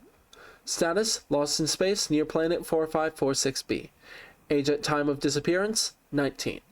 The only legitimate child of Paul Torgal. Beneficiary of enhanced learning techniques and cerebral implants. Gigi trained on the advanced biochemistry and stellar economics. Emissary Kasar reports Bart was accompanying his father to a newly constructed deep space station where he was to serve a 5-year term as Chief Operating Officer. Degassi Crew Manifest, Marguerite Maida. Auxiliary Search and Rescue Mission, Marguerite Maida. Position, Freelance Security Personnel. Status, lost in space near planet 4546b. Age at time of disappearance, 42. Mercenary, born in the Mongolian states. Experienced in ship-to-ship and close quarters combat. Experience in ship-to-ship and close quarters combat techniques. Tours of duty with the Mongolian Defense Force and the Trans-System Federation. Dishonorably discharged from the TSF 15 years ago for going off mission. Details classified. Emissary Kasar reports Maida was hired to accompany Paul Torgal on board the Degassi into uncharted space and defend the ship in case of assault by pirates or rival corporations. Degassi Crew Manifest, Paul Torgal. Auxiliary Search and Rescue Mission, Paul Torgal. Position, Chief of Torgal Corp, Captain of the Degassi. Status, lost in space near planet 4546b. Age at time of disappearance, 79. Paul Torgal and his crew fell out of contact with Mongolian authorities close to a decade ago. The Torgals were a resourceful and powerful clan, and the ship was well equipped, so their survival is considered likely. However, multiple vessels passing through the system have since attempted to trace the ship to no effect. It is hoped the Aurora's superior scanning suite can do better. Made majority shareholders in Torgal Corp by his mother upon her retirement. Interaction with Altera limited to infrequent chartered munitions deliveries. Beneficiary of life extension technologies. Accompanied by his only child, Bart Torgal, 19, heir to the Torgal Corporation. Emissary Kasar reports Torgal often traveled with a skeleton crew and was known for making rash but profitable decisions. Inadequate systems maintenance or straying from its planned route may account for the ship's disappearance. Bart Torgal's log number 1. This world. I thought it might get claustrophobic living underwater. Father feels it is. He'd tell me it was childish. But I stare out the window and sometimes I think how lucky I am to see this world up close. Back on the island, I wouldn't have believed the creatures that live down here. The fish, they glow. There's one that's 90% eyeball. Snakes twice the length of a habitat compartment. Certainly, it's not all friendly. Most of the plant life is toxic. Learned that the hard way. But I've managed to coax some marble melons into growing indoors. And when they don't cover our dietary needs, well, we eat the fish themselves. It's a bit gross, but it's nothing they wouldn't do. I've been attempting to document my findings. Father approves. He says understanding is power, that the more we know about this planet, the more we can use it to our advantage. I'm just doing it because it's fun. It's not easy without proper equipment and network access, but the old-fashioned way, observing, taking notes, testing theories, shows me the world in a way a spectroscopic analysis never could. Lately, I've been watching the crab snakes. They ambush their prey as it tries to feed on the mushrooms they hide in. What they don't eat settles on the seabed, which fertilizes the mushrooms, which feeds the herbivores, and so the chain continues. Co-evolution gives me the fuzzies. Bart Torgle's log number 2. Stalker teeth. Something incredible just happened. Since we're down here, I had this plan to build equipment and study the life forms we were encountering, but I didn't have enough enameled glass. So, I started looking for a natural substrate that would strengthen the glass we have, and those stalker teeth we've been finding fit the bill. Only, well, we needed more. That's when Marguerite got interested. She actually listened to me, more than I can say for Father, and I worked up the courage to talk about my more tentative theories.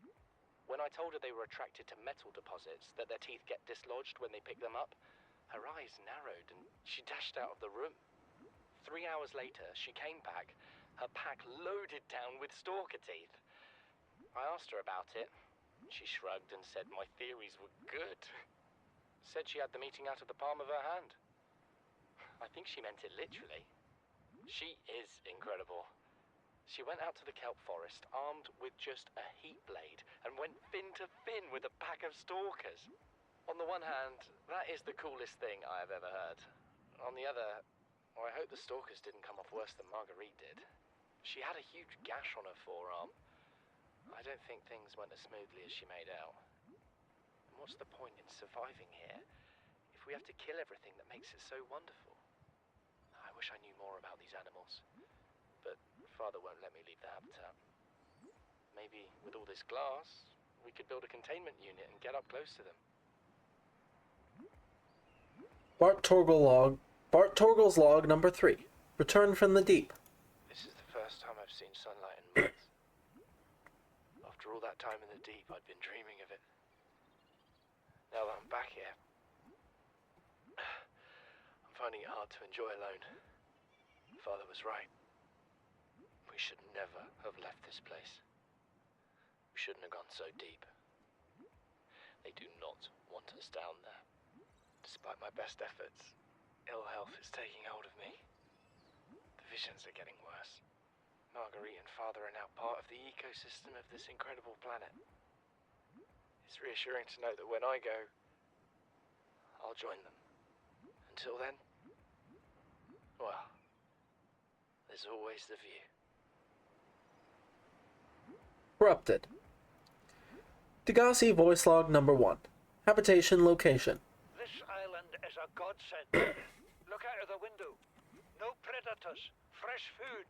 No building materials, nothing left of the ship, and your kid says we're gonna starve without more grow beds. Speak up, kid. It's true, Father. The natural growth rates are too slow to keep supporting us. All I'm saying is ocean's got us surrounded. No use hiding. Sooner or later, we'll get our feet wet.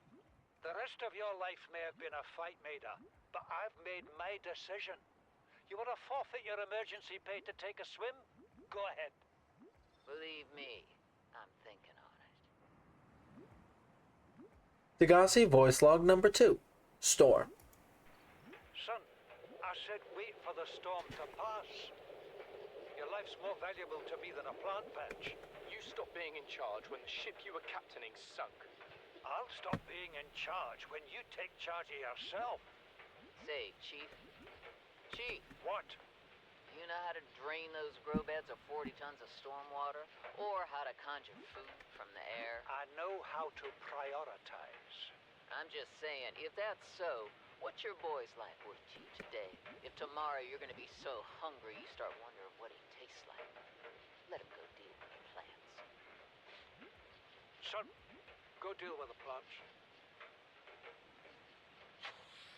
Bard, Torgo has disembarked the habitat. Interfere with my family again, and when rescue arrives, I will leave you here. Do you understand me? No rescue coming, Chief. Not in time. No staying here neither. This rain keeps falling, sooner or later this place will be buried. Only choice we got is whether to get buried with it.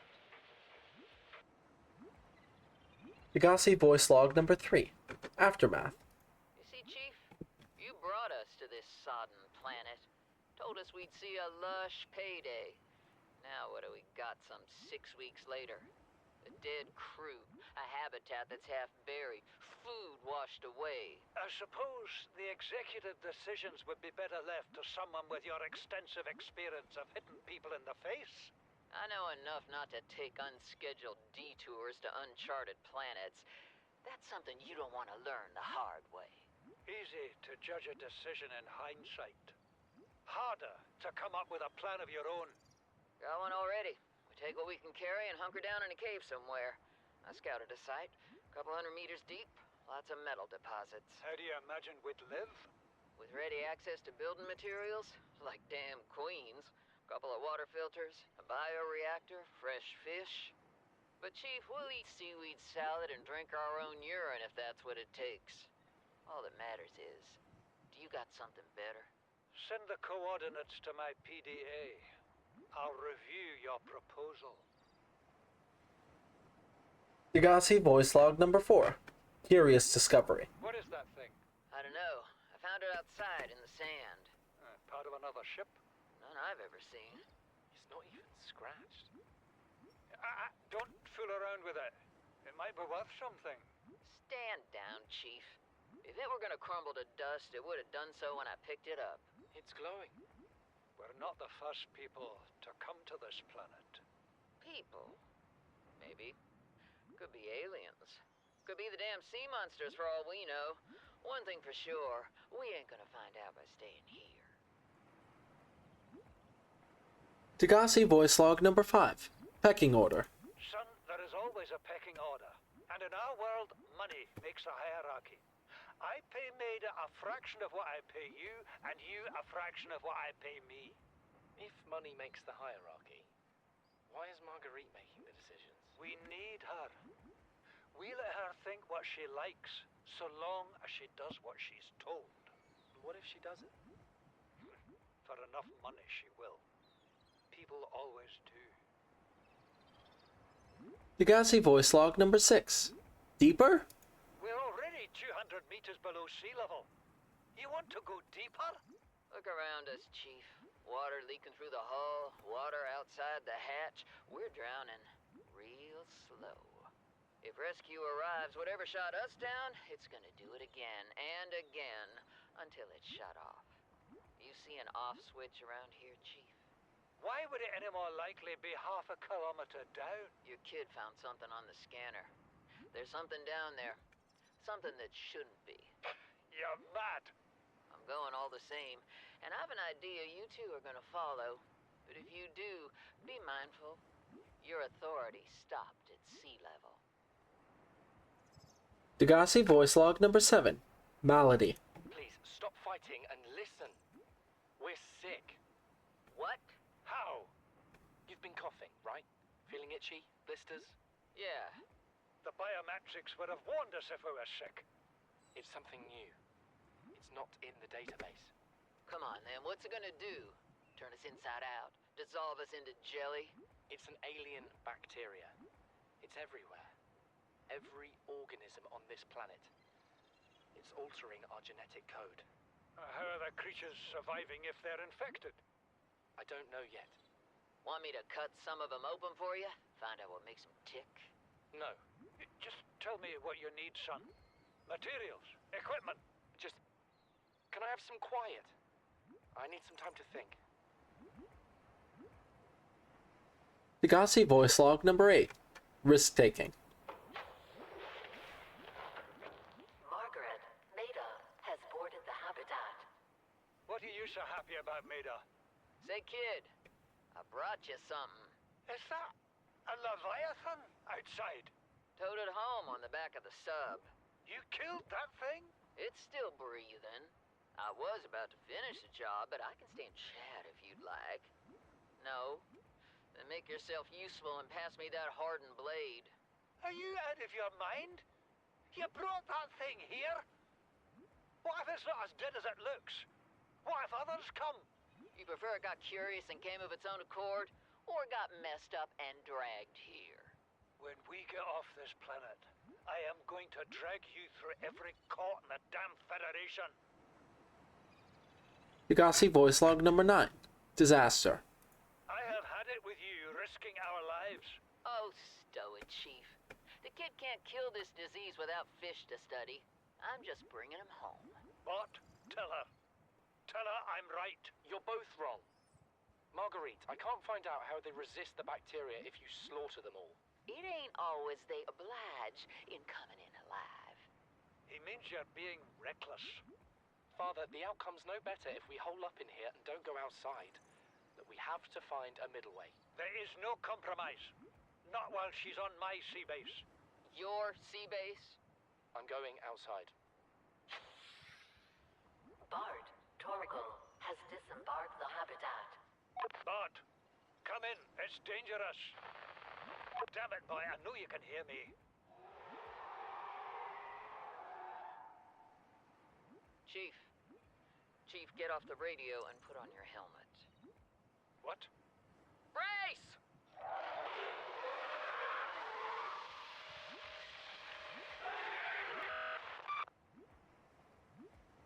Environment log. User Paul Torgal requested cross-referencing of local environmental scans with ideal habitat construction conditions, displaying results. Large subterranean cavern with multiple entrances. Conditions support a unique microcosm of predatory life forms. Minor structural instability in cave walls. Extensive resource deposits. Average environment safety rating C. Optimal habitat site safety rating B. Site 7 has been selected as the optimal habitat construction site for the following reasons. Close proximity to one of the cave entrances, in case of emergency. Medium distance from predatory organisms. Stable foundation on which to build. Ready access to materials. A signal tracking the site has been created. Marguerite Maida's log. Speaking freely.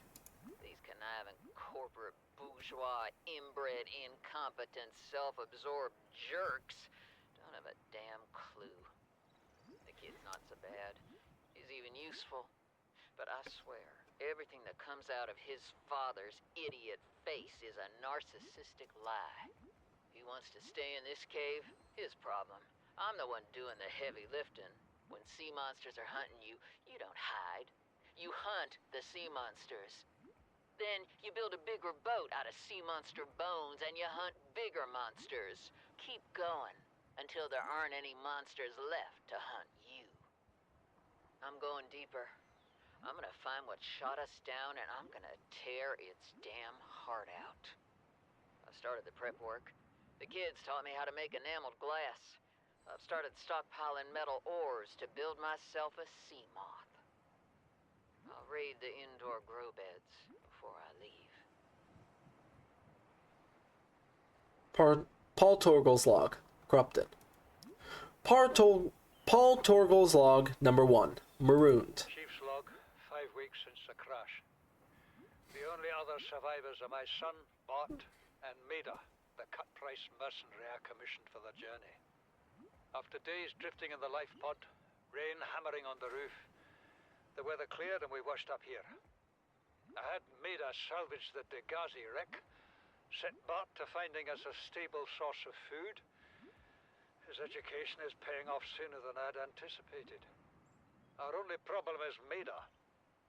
She says the weather's going to turn. I say she's finding excuses to risk our lives. I imagine she's not gonna weaken her life without a physical altercation, and she's itching for a fight. In every judgment she makes, things go from bad to worse. If she had my experience, she'd have more faith. Humans have spent millennia specializing in how to shackle nature to our will. This planet won't cause us any new problems. My one task now is to keep us alive, as comfortably as possible, until the insurance company arranges rescue.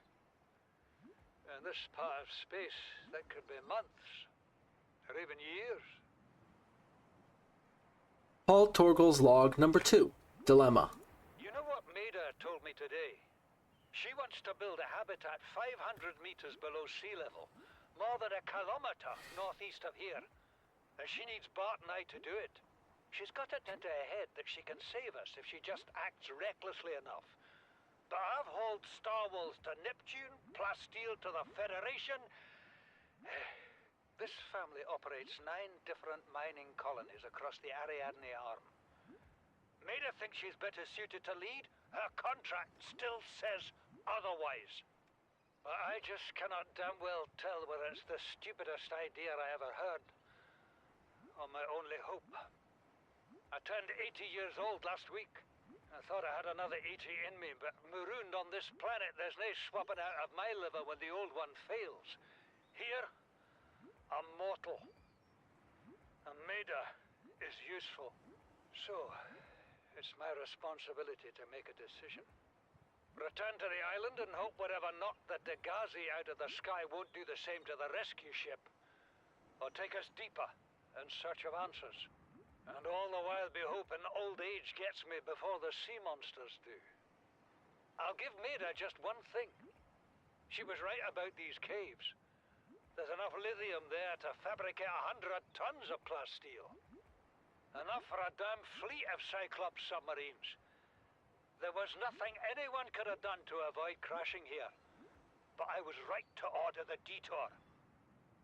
If we get off this planet, they'll be talking about the Torgal share price on the other side of the Federation. Paul Torgle's log number 3, The End. Came out of nowhere. An alien kraken, bigger than a Cyclops. Tore a hole clear through the reinforced hull. I barely got my breather in time. I told her. I said others would come. The rupture threw me clear of the habitat, and the monster turned and bore down on me. Just as its tentacles came within reach, Maida appeared out of nowhere. She had a sea glide in one hand, a jagged piece of scrap metal in the other. She meant to butcher that beast or die trying.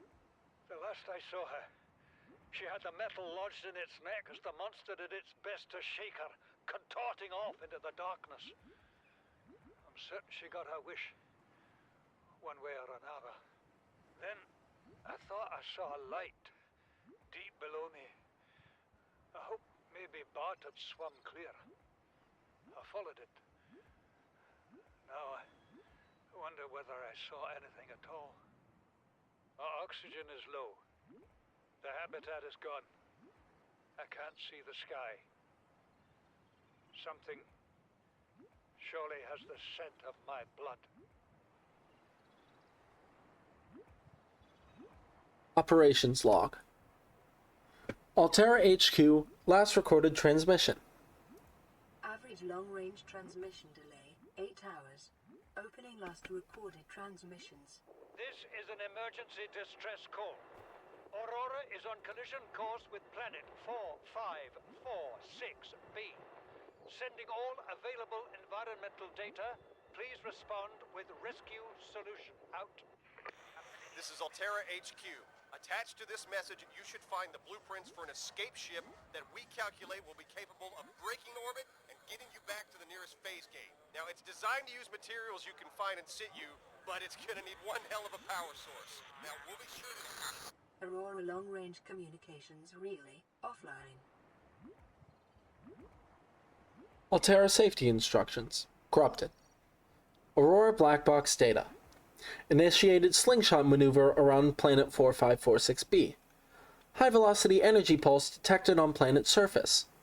Emergency distress signal sent to Altera listening buoy via long-range comm relay. Impact detected. Life pod bays on starboard side compromised. Outgoing communications compromised. Emergency evacuation initiated. Manual piloting transferred to Captain Hollister. Life pods 1 through 25 launched successfully. Entering planetary atmosphere. Massive impact registered. Drive core shield compromised. Emergency bounce backs received from 8 life pods on planet surface. Human lifetimes detected over long range at T plus 8 hours. 1. Personnel unaccounted for. Non-essential systems maintenance chief Riley Robinson. Altera HQ rescue solution received at T plus 8 hours to high priority terminal in captain's quarters. Monitoring equipment failed at T plus 13 hours. Aurora data coil. Corrupted. Corrupted. Corrupted. Drive core shielding breach. The Aurora's drive core is shielded by a thick metal shell, which breached in multiple locations shortly after the crash. One breach, it will continue to leak radiation into the surrounding environment until the breaches are sealed. After that point, the radiation in the environment will dissipate over time. This procedure should only be attempted with appropriate radiation protection and a fully charged repair tool.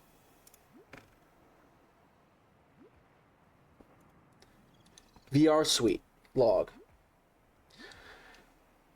Resource size, 3 players. Loading program, Desert Island Drama.VRAT. Resources, normal. Spawning players on beach. Player 1 has been washed away by an unusually high tide. Player 2 has traded a coconut with Player 3 for 10 credits. Player 3 has planted a coconut. Players are getting hungry. Player 3 has grown a coconut tree. Player 3 has eaten a coconut. Player 3 is no longer hungry. Player 3 has traded a coconut with Player 2 for 30 credits. Player 2 has eaten a coconut but is still hungry. Player 3 has traded a coconut with Player 2 in exchange for building a tent. Player 3 is sleeping inside their tent. Player 2 is cold. Night falls. A passing ship is offering trade. Player 2 has traded 30 credits for a musket. Player 3 has been shot twice in the head while sleeping. Player 2 wins. Player 2 has died from cold and starvation.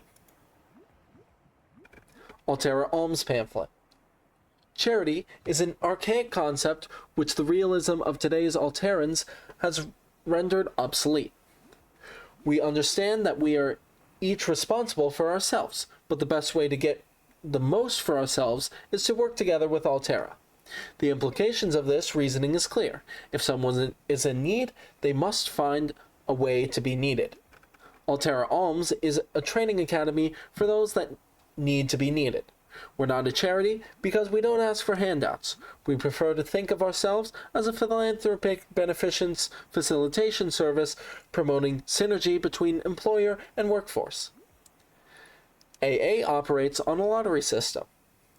By investing any number of credits, you will be entered into our prize draw. Larger investments yield higher chances of winning.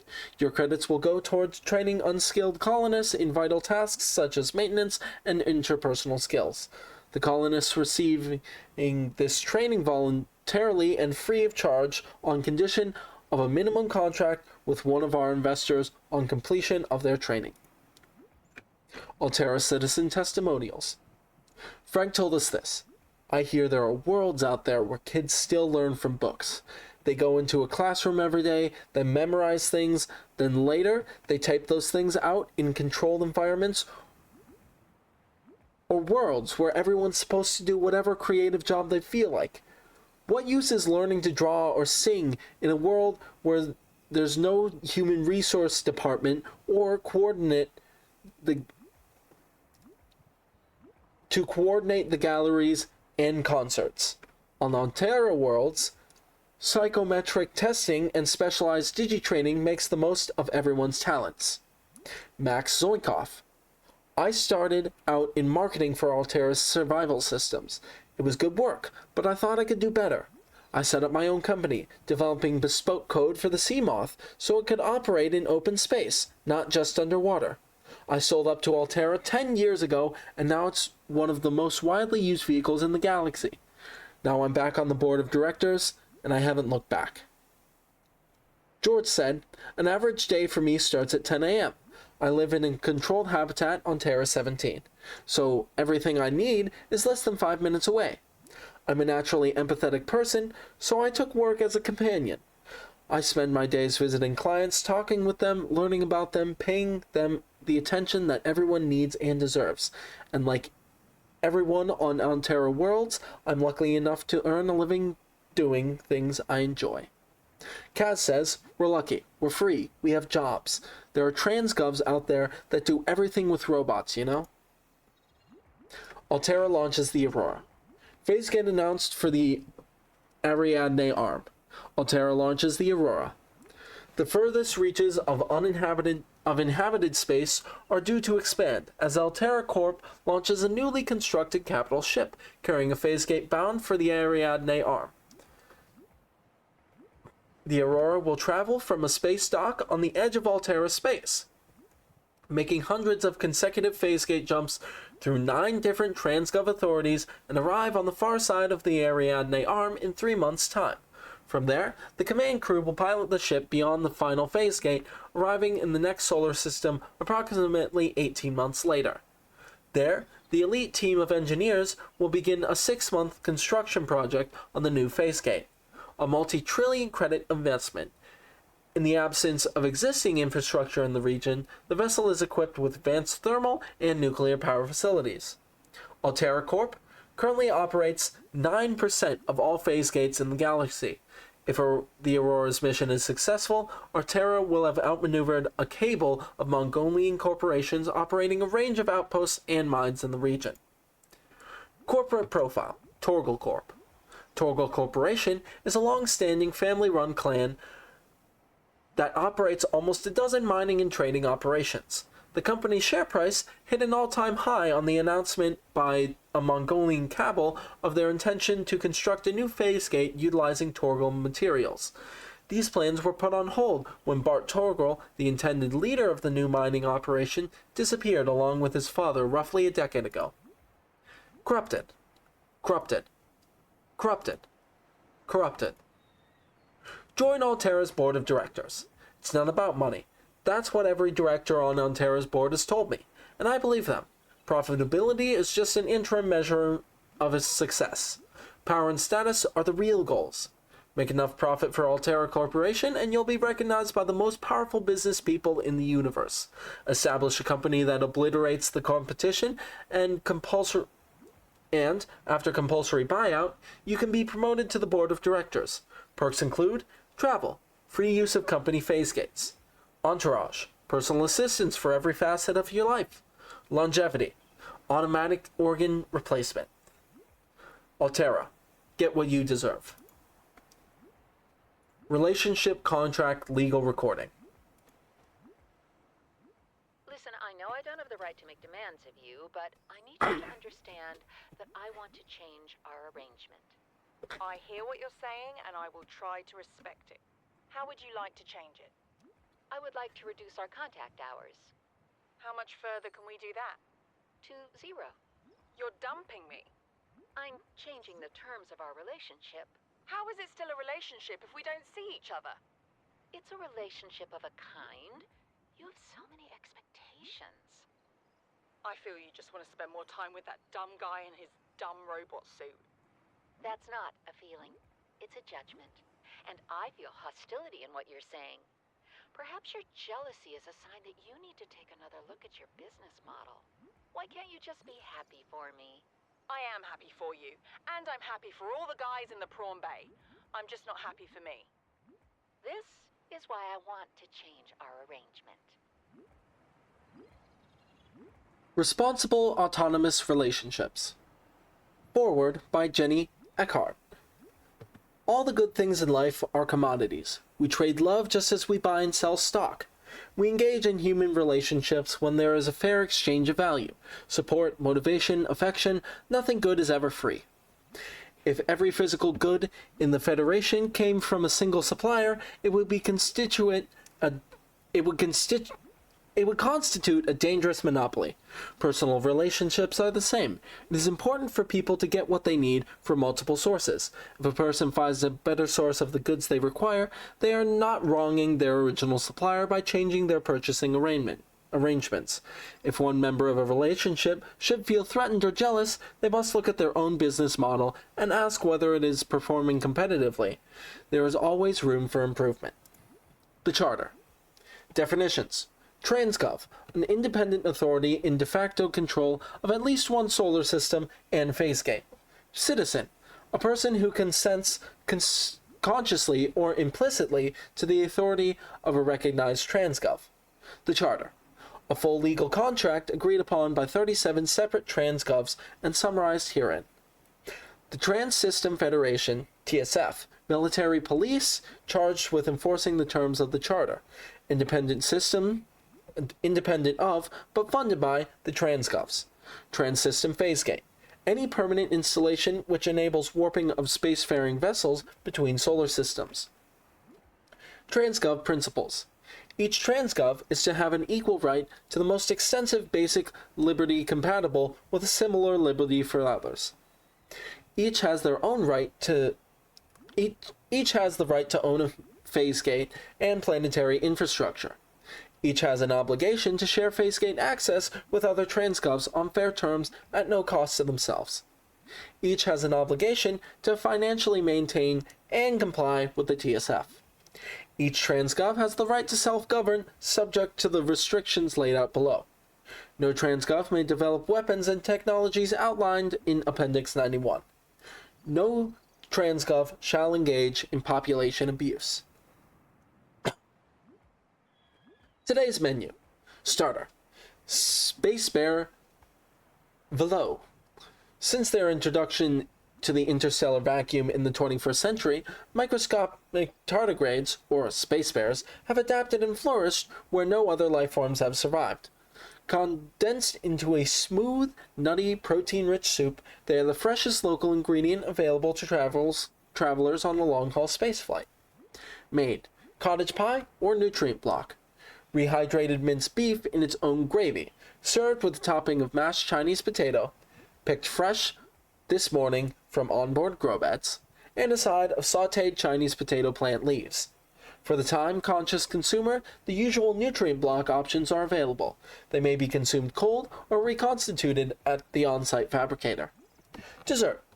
Dried fruits and nuts. Unfortunately, a recent accident on Cargo Bay 3 involving the incorrect application of a repulsion cannon in combination with a modified battery charger resulted in the venting into space of all dehydrated desserts.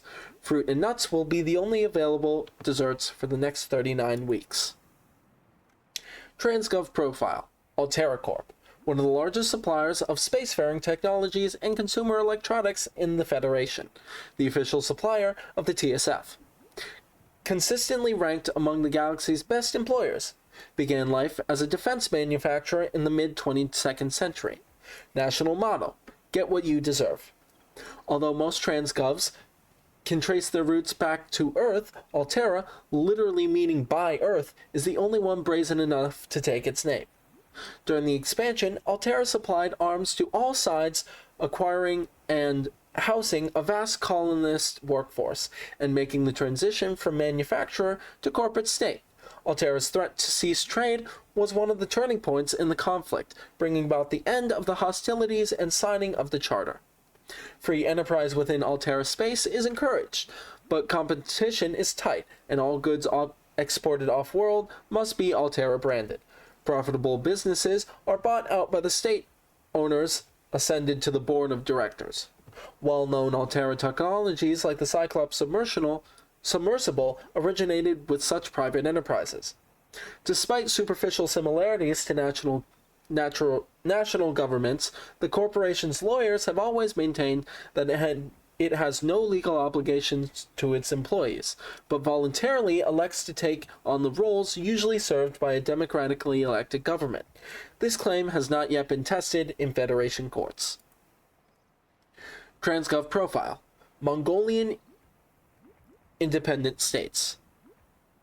When the hostilities of the expansion ceased, the tactical value of the hard-to-reach colony systems on the edge of the China territories plummeted. Recouping from the war, the central government left them to starve. The systems in question declared independence, claiming their infrastructure as their own and their intent to become self-sufficient. Today, the Mongolian states is seen as relatively minor power on the outskirts of colonized space, yet it remains one of the fastest expanding transgovs in the galaxy. Mongolian societies inherited their technologies from the Chinese, but incorporated the customs of their multicultural colonist base. Non-synthetic foods remain popular. Religion is a strong component of society, but the Mongolians take a relaxed view of competing faiths, believing gods to be universally and equally flawed. Unificationism. Religion has been scorned throughout spacefaring history, but it has evolved and survived. By combining ancient meditative practices with the foresight of modern science, unificationists' pantheism was born. Determinism teaches us that what has always been, always will be. The future is already decided, and free will is a myth. Gone are the days of casting guilt and original sin on all. Today we understand that we are born innocent into lives we are not responsible for. We are atoms vibrating in the energy winds of space, understanding that what we do has no meaning but for ourselves, and understanding that we are just as much a casual part of the universe as the universe is a casual part of us. We can understand that we give meaning to the universe, and the universe gives meaning to us. We are people, but we are also gods. If we are gods, why do we feel imperfect? If there is no authority but our own, why do people keep telling us what to do? Unificationism has the answer. 300 credits for the opening seminar. What can we learn from the hive mind of Strader 6? 4. Somewhere in there. How are the individuals which make up the hive mind to be categorized? Are they merely dumb components of the larger intelligent organism, or is the larger mind merely a product of the independent organisms? Can it be both? We define organisms by their traits, but find invariability that these traits depend on those of their environment. The concept of a tadpole is meaningless without the concept of the frog it will develop into. The idea of the predator is empty without the understanding of its prey. This begs the question: if we define everything by reference to everything else, what have we actually explained? An illustrative experiment was recently performed on the hive mind colony discovered on Strader 4-6. A device was placed outside the nest which would electrocute individuals approaching it. An ant colony would have lost many individuals before a basic danger signal was successfully communicated between them, resulting in learned avoidance of the device. Successful, but costly. The Strader 6 colony quickly formed into two factions. One attempted to move the device by brute force, sacrificing individuals as they did so. The second attempted to cover the device in sand. These two goals being mutually exclusive, a fight ensued. The first faction was beaten in virtue of their reduced numbers. The device was safely buried, and the survivors called a truce. From the perspective of the individuals, this experience must have been horrific. From the perspective of the hive mind, a nagging problem had been overcome with the most effective solution. Which perspective is the correct one? We suggest that it is neither. By attempting to fit such entities into our rigid set of concepts, we are painting onto the world a false impression of the concreteness and meaning, which is a reflection of our concepts of ourselves. We describe Strader 4 individuals as attacking one another, just as we describe microbes in the human body. Yet the Strader colony, like the body, cannot be healthy as a whole without the aggressions of its components. We describe neurons as the brain as being dumb, but brains as a whole as intelligent. But when an idea takes hold in the brain and forces out inferior ones, do we describe this act as an act of aggression? Do we mourn dead neurons?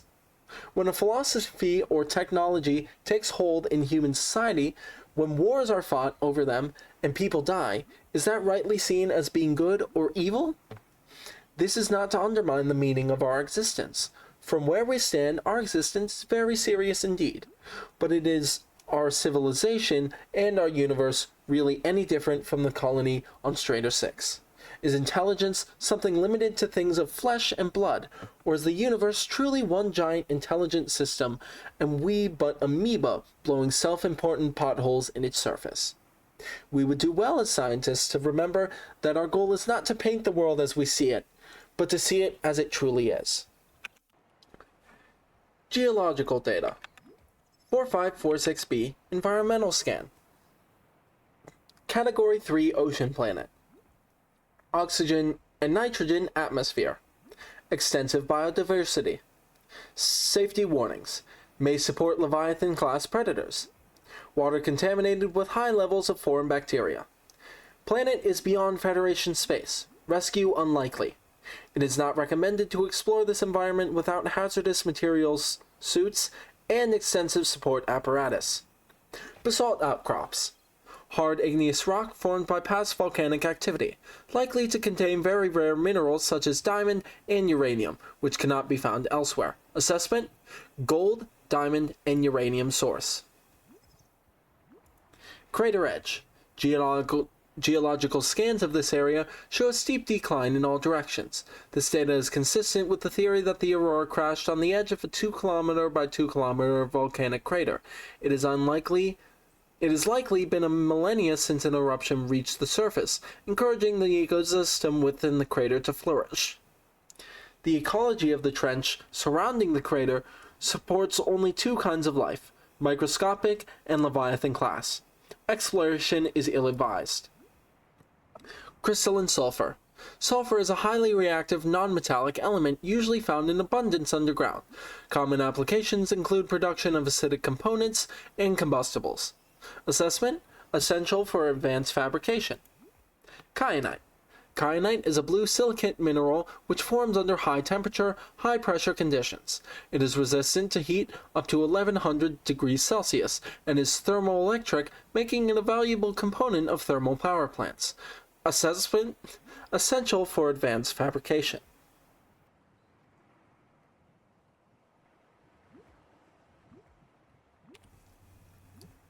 Limestone outcrops. These unusual geological structures often form around titanium and copper deposits and are distinct to this planet. Closer analysis reveals the stone around the metal has been hardened against erosion, but the mechanism remains unknown. Assessment: titanium and copper source. Magnetite. Magnetite is an iron oxide valued for its magnetic potential amongst other qualities. It is used in many Federation technologies, including sonar and torpedo systems. Essential for advanced fabrication. Mercury ore. A common low-value cinnabar ore, which can be processed into liquid mercury, has a range of applications including continued use in temperature measurement. Assessment: essential for advanced fabrication. Nickel ore. Nickel is a medium-hard ductile metal used extensively in production of strong metal alloys. It has applications throughout the construction industry. Assessment: essential for advanced fabrication. Ruby. A hard blood-red gemstone made of aluminum oxide. Rubies may be processed in order to leverage their structural integrity in advanced vehicle construction and modification. Assessment: essential for advanced fabrication. Sandstone outcrops. These common porous outcrops seem to form around small amounts of precious metals, or otherwise these metals are part of a sedimentary buildup over time. Assessment: lead, silver, and gold source. Scattered wreckage. Analysis confirms this wreckage is from the aurora. Outer layers of the material have oxidized, suggesting it has been heated to over 1200 Celsius. This pattern is consistent with hull disintegration during the atmospheric entry. Salvage of intact portions of the Altair vessel is prohibited at legal, moral, and technical levels. However, scraps such as these may be reclaimed for their titanium content at any Altair fabricator. Shale outcrops. This sedimentary rock is formed from flakes of clay minerals inside which rare metals such as lithium can be found. Geological conditions on this planet mean it tends to be found in deeper biomes. Assessment: gold, lithium, and diamond source. Uraninite.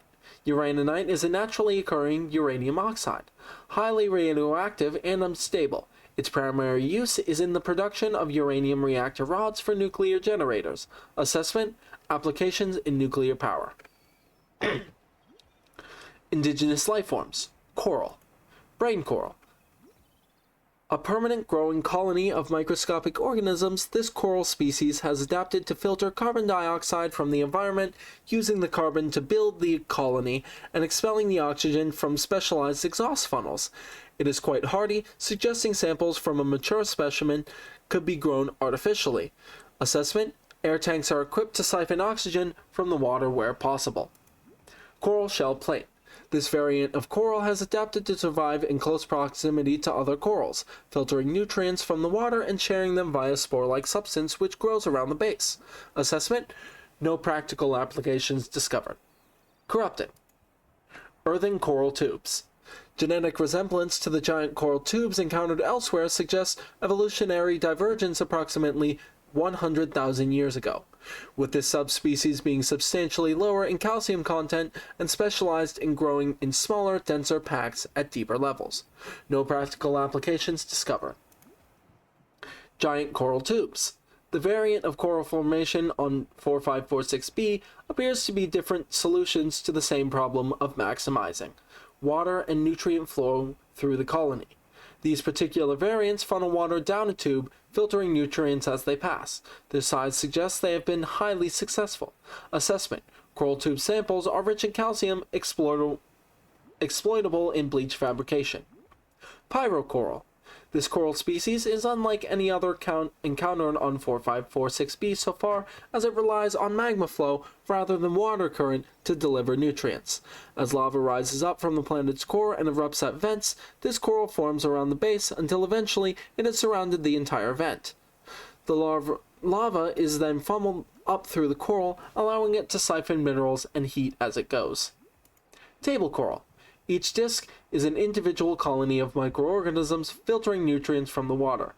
Growth patterns indicate the colonies are in direct competition for positions with superior current or light. Unlike other coral specimens, its structure is malleable, softly pulsating as it pumps nutrients to its extremities, and only turning rigid when it senses physical assault. The jewel-like nodes at the surface are concentrated buildups of rare minerals the coral is unable to process. Assessment: exploitable in computer chip fabrication. Tree mushrooms. Analysis of these large organic structures reveals a microcosm of cooperating, cohabitating, and competing life forms. The main trunk is a species of coral, some colonies up to 50,000 years old. The caps which line it share more in common with earth fungi. Other organisms grow on the structure wherever there is space and light. Surrounding waters are dense with herbivorous life forms in the 1 mm to 10 mm range, to the extent that large herbivores appear to have mostly abandoned the area. Assessment: exploitable. Ampiel. A powerful and inquisitive predator found inhabiting the deeper waters of the reefs and bulbous colonies. Electrical prongs. Torso-mounted prongs generate a powerful electrical current which the ampiel uses to incapacitate its prey. Jaws. A large flexible jaw studded with sharp teeth. If a faster, stronger, and hungrier predator lives on the reefs, it appears to avoid the ampiel. Assessment: avoid or incapacitate. Biter. Vicious pack-hunting predator. 94% muscle, 4% connective tissue, 2% brain. Indiscriminate when hungry. Almost always hungry. Specialized olfactory antenna. Employed in detection of bodily fluids in the water at impressive range. Second pair of eyes. Likely dedicated to detecting the peripheral movements of larger predators and hungry members of its own species. Overdeveloped tail fin. Favors outpacing and outnumbering their prey over individual maneuverability. Calculations suggest creatures up to 100 times the biter's body weight could succumb to a focused assault by a pack of 10. Assessment: avoid packs. Do not bleed. Blighter. Small predators that shares close resemblance to the more common biter, but tends toward a more solitary, less aggressive hunting style. Olfactory stalk. While the red-tip protrusion on the blighter's head once served as sensory apparatus, it is adapted not to chase, but to coax its prey into its path. As prey creatures are attracted to the dancing of the stalk, the blighter can dart forward to catch and consume them. Teeth. One row of sharp, piercing teeth is all the blighter needs to tear through its prey. Eyes. This creature has found little use for eyes in the deep, dark caverns it inhabits, and its eyeballs are likely sensitive to nothing more than broad fluctuations in local light sources, e.g., when a meal is crossing its path. Assessment: avoid or incapacitate. Bone shark. A large and powerful predator that lives in small groups and fiercely defends its hunting grounds. Thickly armored exoskeleton. Suggests defensive adaptations either to larger predators or in-species aggression. Marked similarly to the segmented exoskeleton of the sand shark, suggesting a relatively recent or common ancestor. Large eyeballs. Consisting with high light sensitivity, likely for hunting of luminescent prey in low-light environments. Generally slow and unresponsive as a means of energy conservation, they will act with uncompromising speed and aggression against any threat to their territory. Assessment: avoid. May be distracted by light sources. Crab snake. This life form appears to live in symbiosis with the local flora. All encountered specimens have been located within 50 meters of the jelly shroom flora, frequently within the plant themselves. Jaws. The crab snake has two pairs of fangs and one larger claw on either side. It plunges these claws into its prey, locking them in place while the inner jaw tears through the flesh. Jelly shroom symbiosis.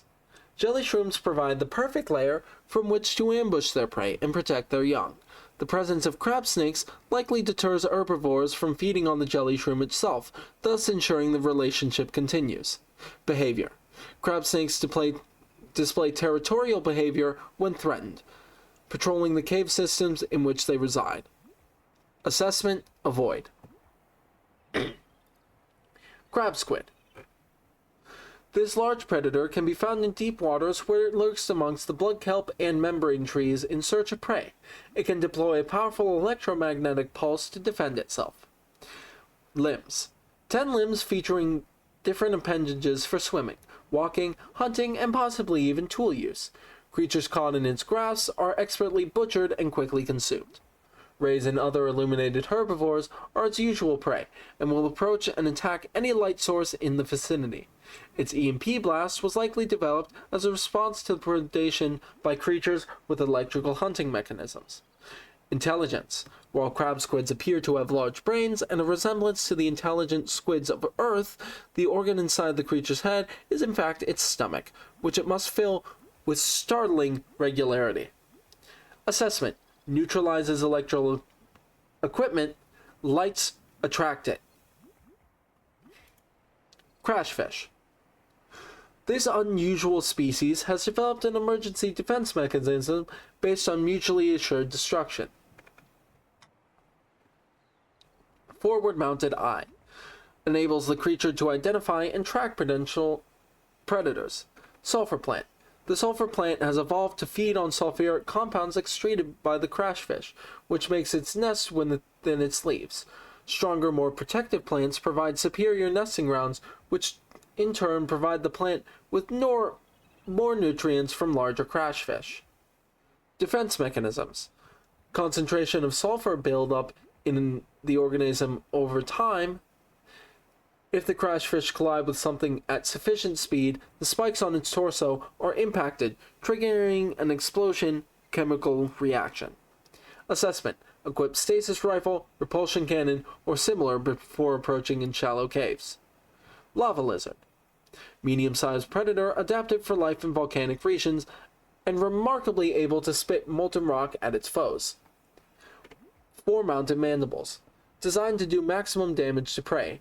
Sharp internal teeth tear through flesh and bone alike. Scar tissue.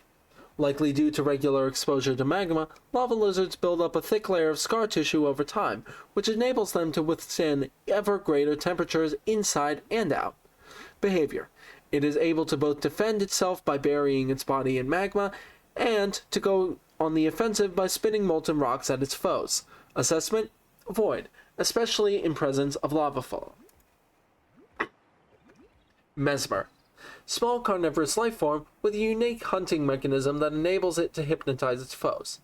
Outer wings. The mesmer swims using a number of wings which can be angled up and forwards on approaching its prey. Tiny lenses on the surface can be tilted independently to create mesmerizing patterns which flood the victim's brain with enticing messages, interpreting in whatever form is most convincing by the target. Outer shell. The mesmer can open the jaw-like recess in its protective outer shell in order to, error 463, share its beauty. Do not resist. Assessment: draw closer. River prowler. A fast, agile predator discovered at great depths. Jaws. Powerful jaws used for both savaging prey and warding off larger predators. Torso. Its eel-like torso is highly vulnerable, consisting predominantly of spinal column and cartilage. It shows significant overlap with other eel-like predators on 4546b. Attack profile. It will aggressively keep its jaws facing its opponent, but smaller, faster life forms may have the advantage. Assessment: avoid. Sand shark. A powerful medium-sized predator that burrows into the sand and ambushes its prey from below. As with many predators, it may be possible to temporarily distract sand sharks by feeding any hungry specimens that draw close. Forward dorsal fin. The unusual location of this fin suggests a purpose unrelated to the movement throughout the water. It may be employed in shifting sand beneath the surface or in mating rituals, or may simply be an evolutionary dead end. Segmented exoskeleton. Thick armor plating renders the sand shark almost immune to attacks from above. While it is incapable of impressive acceleration, its exoskeleton prevents it from changing direction quickly. The sand shark is thus a perfectly designed ambush hunter, but ill-suited to sustained pursuits. Feet. Ill-designed for ambulation, likely used to disturb the surface of the sand so the life form can burrow into the ground. Assessment: avoid. Be vigilant for ambush in sandy biomes. Stalker. A streamlined predator encountered in the kelp forest in wait of prey leaving the safety of the shallows to feed. The stalker likely carved out its evolutionary niche at the sweet spot between speed and size millions of years ago, and may be one of the oldest species on the planet. The stalker appears to be attracted to titanium deposits, which tends to sharpen and put stress on its teeth. As with many predators, it may be possible to temporarily distract hungry stalkers by feeding them. Teeth. The stalker's teeth are unusually hard and fast-growing. Its elongated snout can deliver huge biting pressure to larger attackers, while also being used to reach small herbivores seeking refuge among the rocks. Night vision. Retinal layering on the eyeball suggests adaptation for nighttime hunting. Dorsal ridges. These ridges can be moved independently to deliver superior maneuverability. Pelvic fins. Long and powerful, the stalker has evolved to hunt the fastest of prey. Assessment: stalker teeth may have applications in enameled glass fabrication. Stalker teeth. Extended analysis of acquired dental samples has been completed. Samples match to species designated stalker. Stalker teeth exhibit extraordinary lightness and strength and contain only trace amounts of calcium. The edges show signs of wear and are studded with metal flakes, providing evidence that the stalkers chew on metal deposits in order to sharpen their teeth. Assessment: application as a natural substrate in enameled glass fabrication. Warper. An aggressive creature with the ability to teleport itself and others in space. No genetic crossover identified with indigenous life forms. Demonstrates no recognized defensive behavior. Head. Mechanisms located in the head region provide warping capability which it uses to stalk its targets. Torso. Appears to hunt other life forms, but no digestive organs have been identified. Internal structure considerably more complex than other known organisms. Unable to distinguish whether organic or artificial in nature. Further research required. Deceased. Ancient fossilized skeleton. The skeleton of a million-year-old armored carnivore, projections suggest this life form would have been larger than any living creature encountered on the planet. The oceans of the time would have been very different to support life forms of this size, with more open geography and many more individuals in the Leviathan range. Gargantuan fossil. The fossilized remains of an extinct superpredator. Its sheer size would have prohibited it from entering such an enclosed space, suggesting the geography of the planet has shifted around it over time. A true apex predator. Dated at approximately 3 million years old. Ribcage measurements suggest the creature was eel-like in structure. Calculations suggest this is only the front third of the specimen. The remains now support a vibrant microcosm of life. Note, there are a series of precise angular indentations on the ribcage, suggesting a third party has taken samples from the specimen at a previous time. Mixed Leviathan fossils. These fossils likely came from the ancient ancestors of the Leviathans which inhabit the planet today. The relative size and delicacy of the bones suggest they formed part of the ear canal, or some other complex internal structure. Reaper Leviathan skeleton. Reapers are ill-suited to high-temperature environments, suggesting this creature was forced down into the active lava zone by conditions outside its control. Trace muscle tissue remains on the bones, indicating the specimen died in recent months. Burns and other physical damage to the skeleton's structure. Likely became prey for something bigger. Remains of research specimen. The skeleton remains of a vast predator housed within the artificial habitat.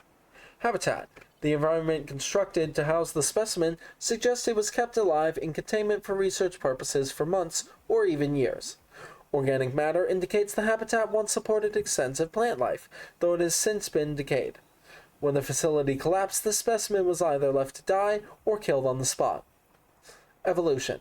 While it shares some skeletal traits with the biter and sand shark, including its distinctive double eye sockets, this fossilized specimen is significantly larger and features unusual forearms rarely seen in aquatic species. This species has likely gone extinct in the past 1,000 years, and its evolutionary relatives have evolved almost beyond recognition. Ribcage samples. A display case containing an array of rib cages harvested from the indigenous life forms. There is a particular focus on this instance on vertebrate skeletal structures. While some of these skeletons match organisms encountered on the planet so far, most cannot be matched with confidence, suggesting either that there are species out there not yet accounted for, or that they have become extinct since these samples were collected. Sea dragon skeleton. The semi-intact skeletal structure of a Leviathan-class predator. Head trauma. There is clear evidence of massive physical trauma to the head. The damage is so severe, it was likely the cause of death, and must have occurred somewhere nearby. Damage is consistent with a high-speed collision with a solid object. Age. Something in the environment has helped to preserve these remains, but calcium decay suggests an approximate time of death to 1,000 years ago. Bone growth suggests the creature was in egg-laying stage of its life. Herbivores large. Crimson ray. One of the largest rays on the planet, displaying generally docile behavior. Thick scaling. Scales formed on the skin protect this ray from extreme temperature, allowing it to survive in areas unpopulated by competing scavengers. Forward-mounted eye sockets. Suggests a predatory evolution history left behind long ago. Assessment. Inedible. Cuttlefish. A small gray-colored herbivore, the cuttlefish displays high levels of intelligence, curiosity, and attachment. Strangely, this species has not been encountered in the wild, and the scanned specimen had to be artificially attached with the alien containment unit. Life cycle. In the presence of wild specimens, little can be known for certain about the cuttlefish's life cycle. It is possible the species that environmental conditions have changed, forcing the species to the edge of extinction and leaving its eggs in permanent stasis. It is also possible the cuttlefish has been genetically altered or even imported to 4546b from another world. We do not know that the cuttlefish is a herbivore which displays highly social behaviors in its interspecies interactions, as well as was observed in earth dolphins before their extinction. This creature seems to understand the concept of other minds, the prime indicator of true sentience, and attempts to communicate with a series of chirps and chirrups. Evidence suggests the cuttlefish is capable of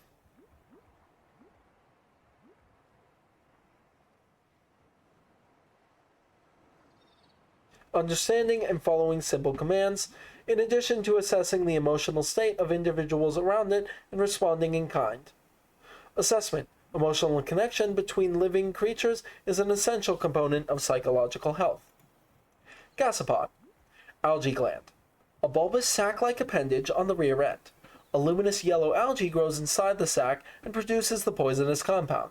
Abdominal muscles can contract, causing the algae gland to emit the noxious compound to the surrounding water. Large pelvic fins. Capable of powerful movements through the water when moving in small herds. A slow-moving life form and one of the larger herbivores on the planet, providing a substantial meal to would-be predators. The gasopod protects its domain by filling the surrounding water with poisonous and corrosive pods, whose contents dissolve even synthetic fibers.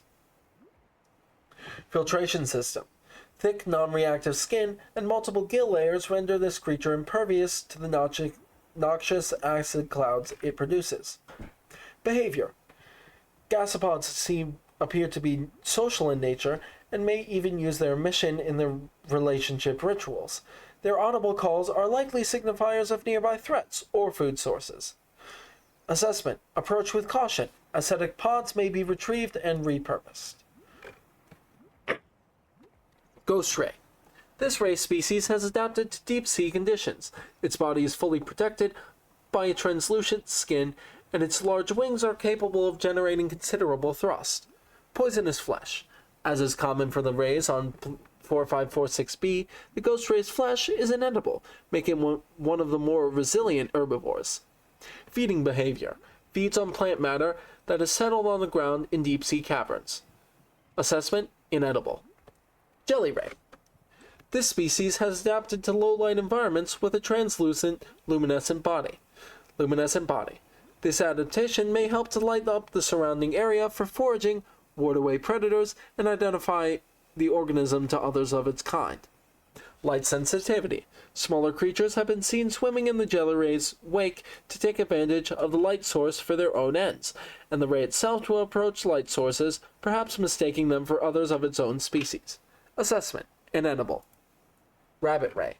A herbivorous aquatic life form, rabbit rays appear to live serene and solitary lives with few predators, a natural sense of curiosity, and awesomely poisonous flesh. Ears. Twin origin appendages mounted on the head sense vibration in the water. Undulating wings.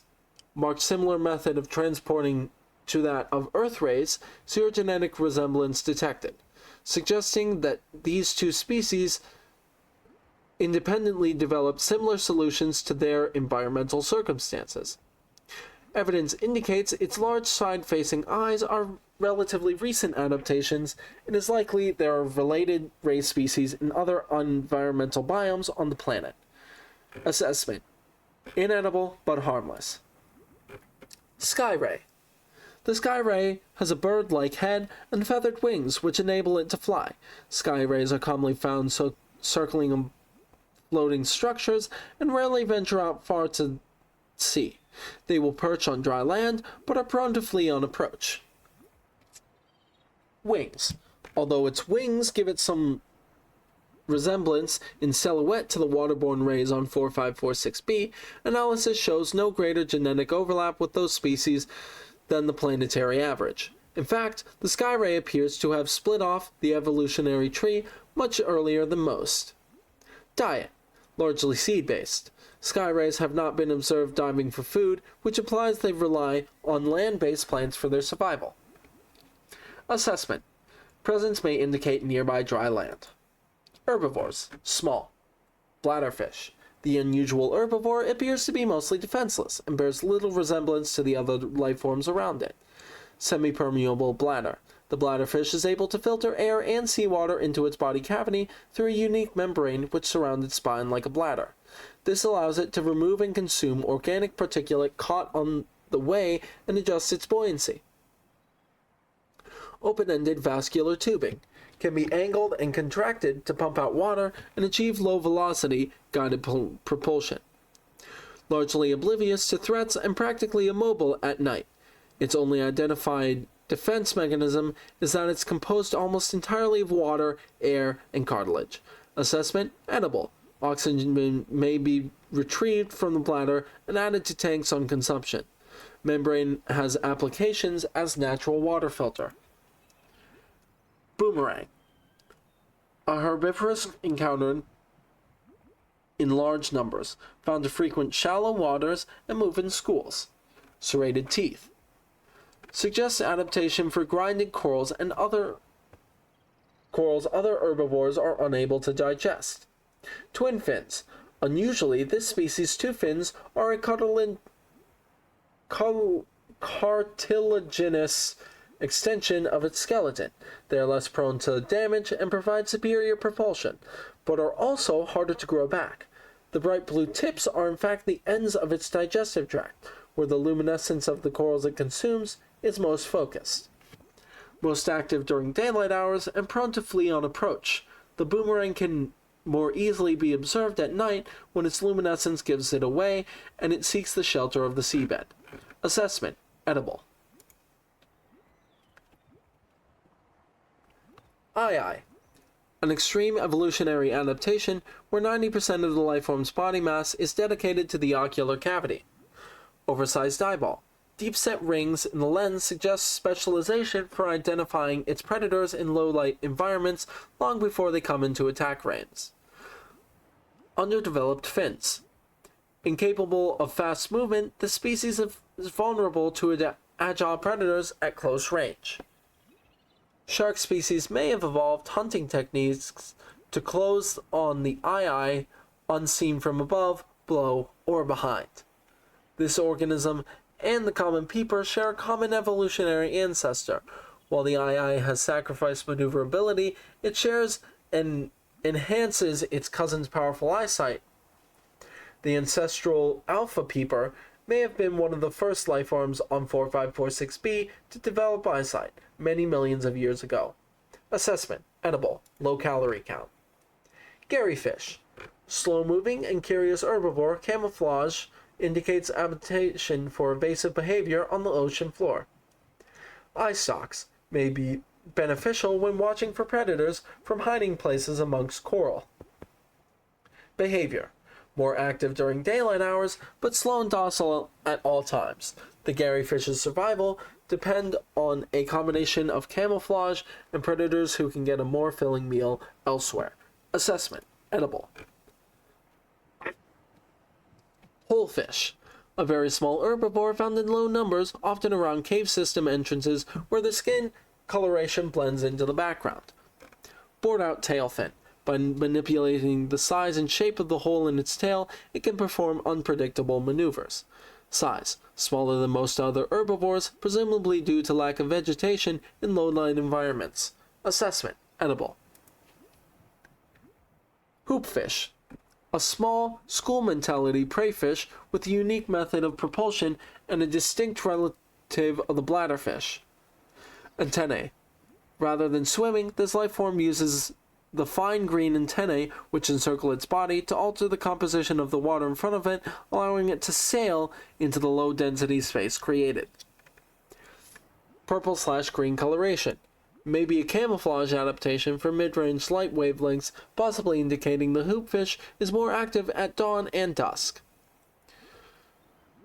Behavior. While schools of hoopfish will form periodically and evade predators en masse, This behavior is more social than its defensive, and lone hoopfish are often found hunting for food and displaying general curious behavior. Assessment: edible. Hoverfish, a small cautious herbivore commonly found in kelp-rich environments.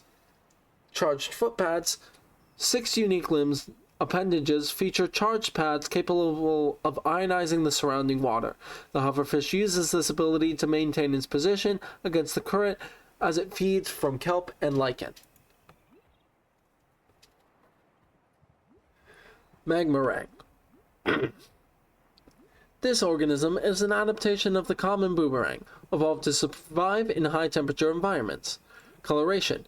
Dark red coloration helps this subspecies to blend into igneous rock environments. Orange detailing resembles active lava flow, deterring more cautious predators.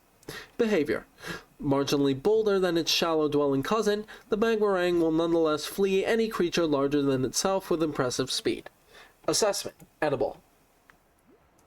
Oculus. This specimen shares genetic similarities with the common peeper.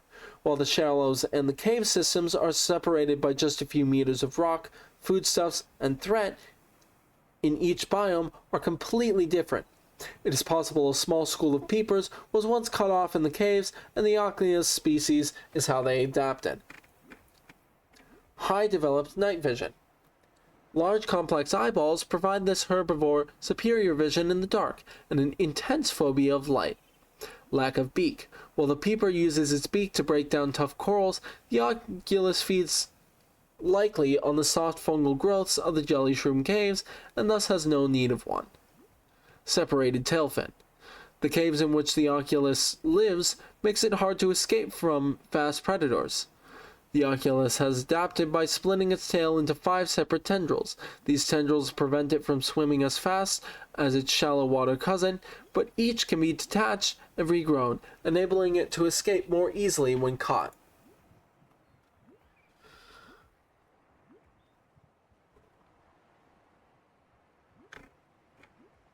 Peeper. A fast prey fish encountered in shallow waters and rich in protein. Developed side-facing eyes, capable of discerning colors not just in shallow waters, but in a variety of lighting conditions. It is also able to close its eyelids, thus preventing light from reflecting off the lenses and rendering the peeper almost invisible to nighttime predators. Powerful fins. This species has evolved powerful fins which enable rapid acceleration in still water, and the ability to leap meters into the air to avoid pursuers. Beak. Likely used to break down corals and tough vegetation. An unusually large nasal cavity serves no obvious purpose and appears to be specifically evolved to detect a single specific enzyme. Nothing encountered on the planet so far produces a matching odor. Propulsion tube. Expulsion tubes. The tubes attached to the peeper's torso are connected directly to its stomach and gills and appear to be designed to expel its contents on demand. Purpose unclear. While the peeper is well adapted to survive in shallow waters, a number of its features serve no discernible purpose. It would also appear to be just as well suited to survive in deeper water and is somewhat more intelligent than the usual small herbivore. Assessment: edible, high calorie count. Further research required. Red eye. A small herbivorous creature with poor maneuverability evolved to inhabit high-temperature environments. Thermal camouflage. Deep red and orange coloration enables this subspecies to blend into volcanic environments and reflect environmental thermal energy, thus rendering it almost invisible to most predators. Thermal vision. Delicate light-based eyesight is impractical at these temperatures, and the red eye has developed thermal vision in its place. In this species' volcanic domain, edible plants matter, and potential predators are the coldest entities in range. Reginald. A small herbivore and a distinct relative of the common peeper, sharing that species' well-developed side-facing eyes, approximate size, and body profile. Coloration. Dull green coloration for deep water camouflage, luminescent tail coloration, likely part of mating behavior. Diet. Filters algae and other plant materials from the water via 4 gill-like forward-facing orifices. Assessment: edible, high calorie content. Spadefish, a medium-sized herbivore found in deeper waters. Single eye. Observed swimming near to the seabed from where it can keep its one eye on predators in the water above it. Mottled green coloration. Most commonly encountered on plant-rich environments. The spadefish is well adapted to hide amongst the vegetation. Behavior. Spadefish tend to move in loose shoals, and despite their low speed, they will take unnecessary measures to avoid confined predators. Assessment: edible. Spinefish. Small, school-mentality prey fish closely related to the hoopfish. Gray coloration. A combination of near-translucent flesh with white, rib-like markings gives this fish a deathly appearance. It takes advantage of this to avoid the attention of its predators. Behavior. Moves in schools for protection, but will disperse and flee if necessary. Whereon, for those fortunate enough to escape the gaze of their assailants, will make for the seafloor and hide amongst the detritus. Assessment: edible, low calorie count. Leviathans. Ghost Leviathan. This creature is approaching the size limit for sustainable organic life forms and has been designated Leviathan class.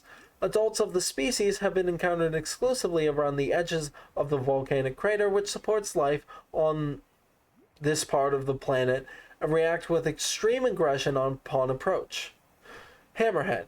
Cartilaginous extensions of the creature's skull form a hammerhead which protects the ghost leviathan as it performs devastating ramming attacks. While fully capable of tearing through the flesh of any creature in range, all evidence suggests that mature ghost leviathans feed on microscopic organisms in the waters around the edge of the inhabited zone. Their vicious attacks on interlopers to their domain are not predatory in nature, but territorial. A creature so vast requires a huge expanse of water to satisfy its daily calorie requirements. Torso. Its muscle interior body is surrounded by a translucent outer membrane, suggesting adaptation for deep low-light environments. When threatened, it can sense its entire body lashing out with incredible speed. Probable migratory behavior. This species was likely to be born far from the area where it was encountered. Assessment: extreme threat, avoid the crater edge. Ghost Leviathan juvenile. This large predator has adapted to live in deep waters and dark cave systems, attacking anything and everything in its quest to grow larger. Torso.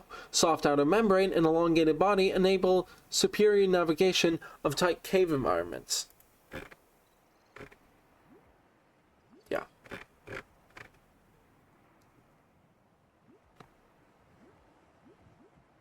Displays some similarities to other eel-like predators in the area. However, the ghost leviathan has covered over the electrical prongs on its inner torso with a taut translucent membrane which delivers superior maneuverability.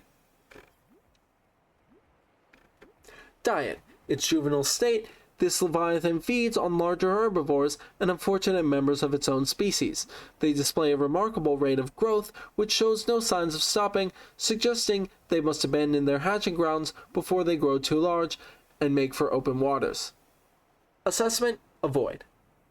Reaper Leviathan. Leviathan-class species are vast organisms at the top of their respective food chains. This species is a streamlined hunter with highly developed senses. Powerful mandibles. This leviathan is capable of locking prey in place with 4 powerful mandibles and drawing it within reach of its jaws. Simulated pressure exceeds seamoth crush resistance. Echolocation. The deep roar emitted by the Reaper at its regular intervals is effectively sonar. If it can hear it, the Reaper can see you. Profile. Scanned specimen, measured 55 meters long. Observed circling its prey and attacking from behind. This creature is almost all muscle, very little brain, No sense of morality, just muscle synapses and teeth. Motivational note: congratulations on getting close enough to scan it and living to see the results. Assessment: extreme threat. Avoid in all circumstances. Reefback Leviathan. This vast life form is in excess of 30 meters long and has been designated Leviathan class. Fortunately, it feeds exclusively on plankton-like life forms in the water. Chitinous shell. Most of the life form's top side and some of its underside is protected by a thick layered exoskeleton. This suggests an evolutionary path quite different from other organisms on 4546b, most of which are vertebrate in nature. The reefback species has likely been able to grow far larger than other herbivores because anything large enough to break through its shell has long since gone extinct. Enzyme pods. Similar in appearance to the algae glands of the gasopod, these organs on the reefback's underside serve some unknown purpose in its digestive system and are capable of expelling small quantities of stomach enzymes into the surrounding waters. Local microcosm. An array of different barnacle and plant species grow on the reefback shell, thrusting their roots into ancient scars in the chitin, and taking advantage of their mobility to avoid predation. Nonetheless, reefbacks will often be pursued by the faster, hungrier herbivores, and thus this leviathan species is a mobile microcosm worthy of years of study in itself.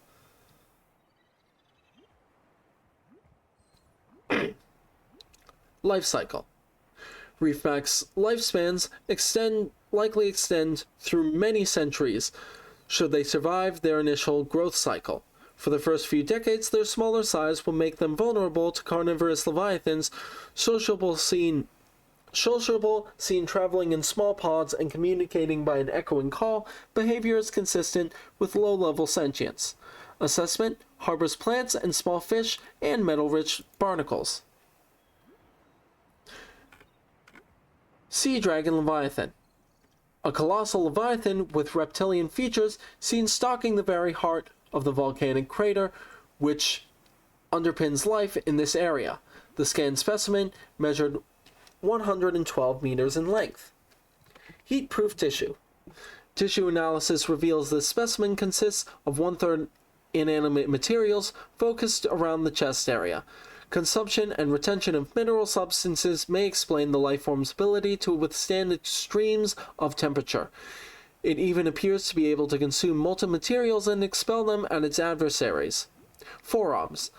Evolutionary distinct forearms are used for both propulsion and defensive purposes.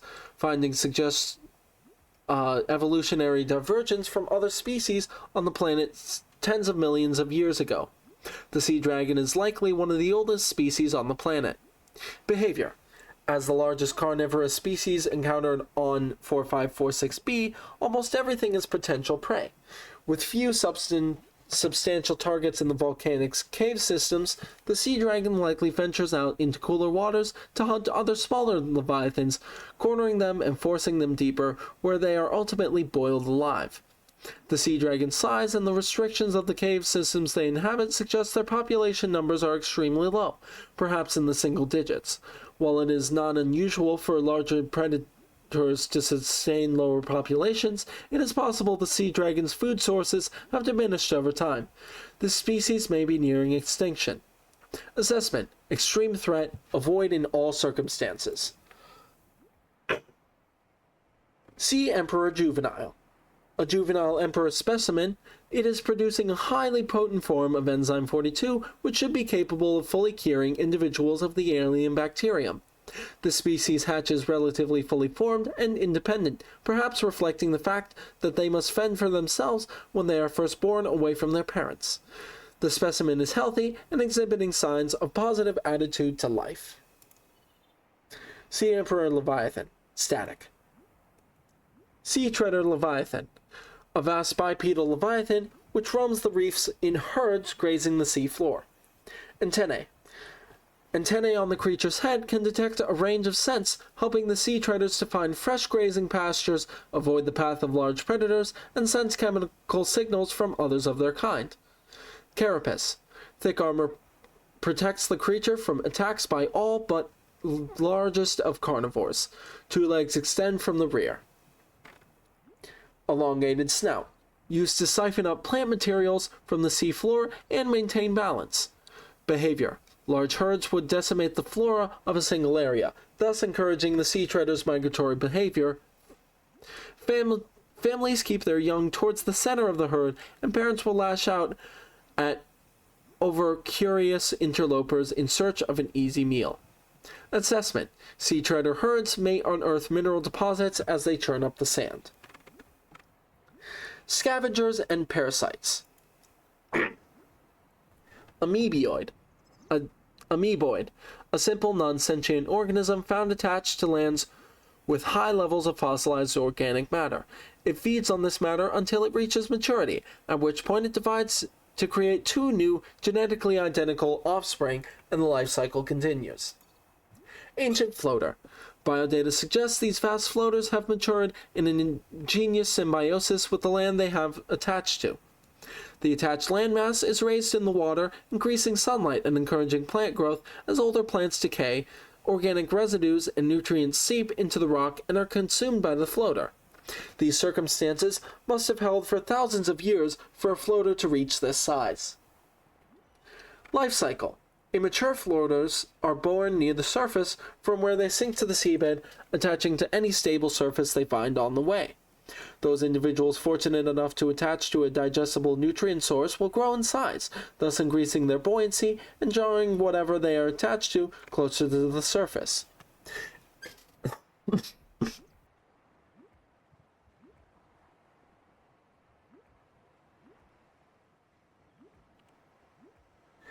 In extreme circumstances, a number of floaters may attach to a Leviathan-class life form, forcing it to the surface and effectively asphyxiating it. The body will be consumed over a number of months until eventually dissolving, leaving the floaters free to attach to a new host. Those creatures which successfully raise a landmass to the surface are rewarded with a burgeoning and permanent food supply, allowing them to finally reproduce and begin the cycle again. Assessment. Incredible. Bleeder. A simple parasitic organism, little more complex than the common space stick, but just as dirty. Ductile sac.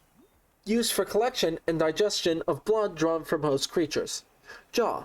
Rows of teeth and mandibles used to attach to the skin of its victims. Behavior. The bleeder's low speed and poor defense suggest they have evolved primarily as carrion feeders, but they are also prone to target larger living creatures, which are less likely to notice and take action against this parasite. Assessment. Inconvenient and unhygienic. Avoid or incapacitate. Bloodcrawler. An agile, territorial scavenger that moves in packs across the seabed. Closely related to the amphibious cave crawler, but adapted to deep sea conditions. Legs. The greatest difference between the cave crawlers on 4546b are the 4 legs, which extend more than a meter from the blood crawler's torso, allowing it to move at surprising speed across the seabed, and even to scale walls. Torso. The blood crawler can lower its entire body to bring its mandibles within grasping distance of the carrion on which it feeds, while retaining the maneuverability it requires to avoid its predators. Assessment. Necessary waste recycler. Avoid or incapacitate. Cave crawler. Agile, territorial carrion feeder. Well adapted to both land and sea. Gas exchange membrane. Absorbing essential gases from the air or water for basic bodily regulation. Mandibles. This species seeks out corpses in packs before defending its claim while the corpse is devoured. Assessment. Necessary waste recycler. Avoid or incapacitate. Floater. 2 species living in symbiosis which attach to and attempt to feed on objects they come in contact with. Dominant life form. The pink main body and inner suction jaw is the dominant creature. Once attached to an organism or other stable surface, it will attempt to leach nutrients in order to grow. Microorganism membrane. The outer gel-like substance is a mesh of microorganisms capable of forming a sealed vacuum around the creature's jaws. Helium buffer. A thin layer of helium is stored within the outer membrane, providing buoyancy to the floater and anything it is attached to. Assessment. May aid in flotation of sunken objects. Lava larva. A grub-like species which appears to lack sight and smell, but is able to sense and drain thermal and electrical energy in its immediate environment. Suction cup, capable of attaching to smooth surfaces and generating high-pressure suction, will release if it comes under sufficient strain. Torso, thick scales protect from extreme temperatures. The lava larva lacks a traditional digestive system. Instead, it powers its internal processes directly from the energy it consumes. Behavior. Attracted to energy sources of all kinds, draws energy from its prey to survive. Assessment. Avoid while piloting vehicles. Remove to reserve batteries. Rock grub. A small luminescent scavenger. Roughly thumb-sized, this creature may be a distinct relative of the sand shark, sharing that species' unusual limbs, segmented exoskeleton, and burrowing behavior. Jaw. Its circular set of teeth is designed to tear up clumps of coral and seagrass caught on the rocks. Limbs. 5 legs, 2 arms, and a large flipper allow the rock grub to cling to and walk across rock faces in search of food, and swiftly swim to safety when under attack. Green luminescence. Glowing green in the dark would seem like a poor survival strategy, but this adaptation may be a mating behavior or other specialized process, engaged in by only a fraction of the total population at any one time. Or perhaps being eaten is simply part of the rock grub's life cycle. Assessment: harmless. Shuttlebug. A common scavenger at the base of the food chain. Mouth parts. Small enough to be of little threat to most organisms, this creature is clearly adapted to feed on the waste products of the ecosystem around it. 3 mandibles. Used to orient themselves when drifting, and to filter through detritus on cave floors. 3 legs. High-strength muscles can propel the lifeform great distances through the water, as well as ambulating them across the seafloor. Assessment: necessary waste recycler. Presence may indicate nearby cave systems. Flora: exploitable. Acid mushroom. A common spore-bearing fungi species, the flesh contains a highly acidic compound which leaches into the water if the outer skin is penetrated. It is not clear which predators species necessitate such extreme countermeasures, but the acid mushroom's number suggests it has successfully deterred most of them. Assessment: inedible. Acid has application in battery fabrication. Bloodroot. These root systems generally extend from one cave wall to another. Coiled root system. Where this root system breaks through into open water, its tendrils coil around one another for enhanced structural integrity. Cave wall rooting. When the root meets the cave wall, it penetrates into the rock and continues to grow, albeit at a slower pace. Both bloodroots and bloodvines produce blood oil, pustules, confirming that they are in fact one and the same flora species. The majority of the root system thrives within the rock itself, occasionally breaking into open water to reach untapped mineral resources or generating vines which feed on water-based nutrients. Bloodvine. This species of kelp grows in sparse copses deep on the ocean floor and provides shelter for an array of distinct fauna and megafauna. Survival at these depths is challenging, and the lifeforms which make their homes here have developed unusual coping mechanisms, including a bleaching of skin pigment depending on naturally occurring metals and oils to adjust to temperature and pressure, and in some cases, even electrical defense mechanisms. The vibrant red oils which seep from the bloodvine coagulate into semi-hard pustules, which frequently fall loose and form a vital foodstuff for the local ecosystem, or are otherwise reabsorbed into the ground over time. Bulbo tree. A bulb-based flora which roots to the ground and sprouts turquoise leaves. Analysis suggests the sap produced by this plant is poisonous to insects, but can be harvested and consumed by humans for its high water content. Assessment: edible, high water content. Chinese potato plant. The Chinese potato plant is common throughout the China territories where synthetic foods are still stigmatized, and there remain large tracts of arable land on which to grow fresh produce. Genetically designed prior to the expansion, this plant is highly adaptable to different environments and a staple of new colonies galaxy-wide. Assessment: edible. Creepvine. A kelp species concentrated in large forests in shallow, sandy waters.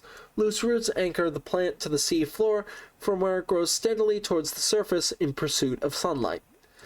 The stem is fibrous and rich in iron, making it both a viable base material for fabrication of textiles as well as a basic foodstuff. Assessment: vital alien resource. Edible. Construction applications. Creepvine seeds. Mature creepvine plants that have survived the predation of small herbivores produce these bioluminescent seed clusters, which may be knocked loose by currents or consumed and later deposited by predators. The embryo is surrounded by a thick oil and silicone layer, which would disperse into the ground as the outer skin deteriorated. This may provide the seedling with the nutrients it needs to survive the low-light conditions of the seedbed. Assessment: vital alien resource. Construction applications. Deep shroom. A discolored relative of the acid mushroom, adapted to low-light conditions. Considerably more acidic than its shallow-dwelling cousin, it may have applications in advanced fabrication. Assessment: can be processed in hydrochloric acid. Gel sac. These organic structures grow on cave walls. The purple sacs, which arrive from the surface, contain a low-density gel laced with spores. These burst from time to time, float towards the surface, and attaching onto the next rock face they encounter. While the gel sac is edible, its low density renders it an invaluable advanced construction material. Assessment: edible. Aerogel construction applications. Lantern tree. A conglomeration of individual vines which rely on one another for structural support. Grows exclusively on fertile land. Each vine produces orange, lantern-shaped fruits with minimal nutrition and hydration value. Assessment: edible in an emergency. Marble melon plant. This plant collects water from the air rather than relying on its root system and produces large fleshy fruits which are both edible and have atypically high water content. Assessment: edible, high water content. Sulfur plant. These plants appear to serve as nests for the explosive organisms which guard them. The outer petals are undamaged by the presence of the inhabiting creature, suggesting a complex co-development. The plant has evolved to feed on nutrients and mineral deposits within it by the fish. Sulfuric deposits on the inner leaves provide an insight into the mechanism by which the creatures explode. Assessment: sulfur has applications in the construction of the repair tool. Land. Fern palm. This specimen was first identified in an artificial grow bed on the island. It is not listed in existing flora databases, so it is unclear whether or not it is native to this planet. Genetic code shares some features with other local plant life, but this may be the result of DNA transfusion rather than natural evolution. Grub basket. An orange-colored land plant which usually contains a thick protein-rich sludge at its base. This may suggest a carnivorous lifestyle wherein grubs and insects are attracted to the bright petals, make their way to the center of the plant, but are unable to scale back up the slick inner leaves and are ultimately digested. Jaffa cup. A common land fungus found in clusters. Grows quickly. Size is limited by only by available nutrients and space. Ming plant. A hardy specimen which grows on land. The vase-like trunk protects the root system from predation and self-repairs over time, explaining the characteristic cracks on the side. Pink cap. A land-based fungus species with harvestable spores, inedible. Speckled rattler. A brittle land plant containing large spores which generate a characteristic rattle when the plant is shaken. This may act to ward off predators or even encourage predation as a means of spreading the spores. Voxel shrub. A pigleaf plant with an angular appearance which grows exclusively on land. C. Anchor pods. These unusual flora specimens have been encountered exclusively on the deep reefs. They consist of a large spherical gas-filled membrane anchored to the seafloor by its root system. At these depths, it is unlikely this structure is designed to enhance access to sunlight, but rather the pod's ability to propagate. Once the pods attain sufficient height, they burst, releasing spores which can catch currents and disperse around the local area. Bloodgrass, a common seagrass adapted to shallow sandy environments, likely to grow wherever the ground is too loose or ocean surface too far for creep vines to take hold. Commonly found growing on the crests of dunes and atop raised plateaus for superior access to sunlight. Distinctive red coloration may be an adaptation to low wavelengths of light on the seabed, a deterrent against predators, or both. Insufficient calories for human consumption. Presence supports healthy biodiversity. Blue palm. The blue palm is a common aquatic plant which thrives in shallower waters with high exposure to sunlight. Long fronds intercept light before it can reach the smaller flora on the seabed. Brine lily. These lily-like plants have evolved to take advantage of the relative density of the acidic brine pools encountered near the ocean floor to float safely on the surface. Tendril-like roots extend down into the brine, drawing essential salts and minerals from the water. Bulb bush. This aquatic species has evolved to grow in deep sandy environments and to conserve its hydration levels against relatively extreme external temperatures. The root system can fragment, like the shale rock it grows on, to form a deep anchor point, allowing predators to graze but not easily uproot the entire plant. This grazing will tend to dislodge parts of the plant, and each section is capable of growing into a fully formed adult plant, explaining the concentration of bulb bushes in some parts of the world. Assessment: edible in small quantities, high water content. Cave bush. A purple luminescent species which grows well on hardy terrain away from sunlight. Crabclaw kelp. A blue-tipped kelp species which tends to grow in or near acidic brine pools on the ocean floor.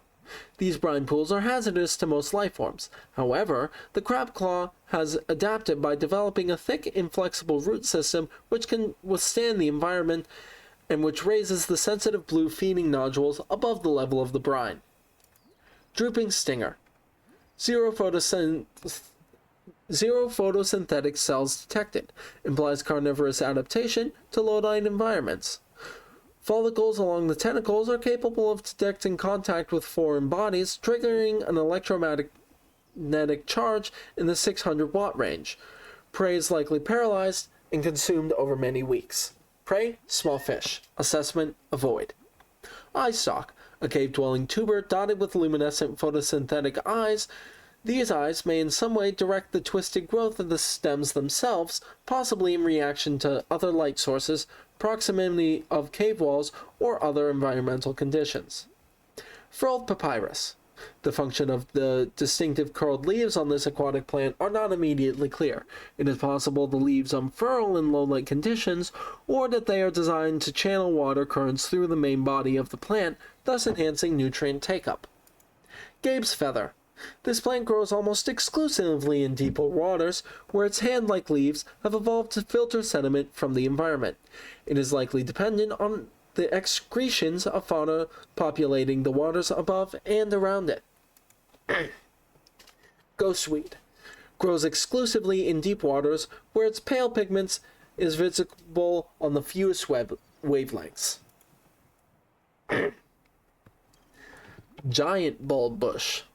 This vast plant is centuries old. While it dominates the surrounding area, a complex root system below the surface connects it with other bulb bushes in the area.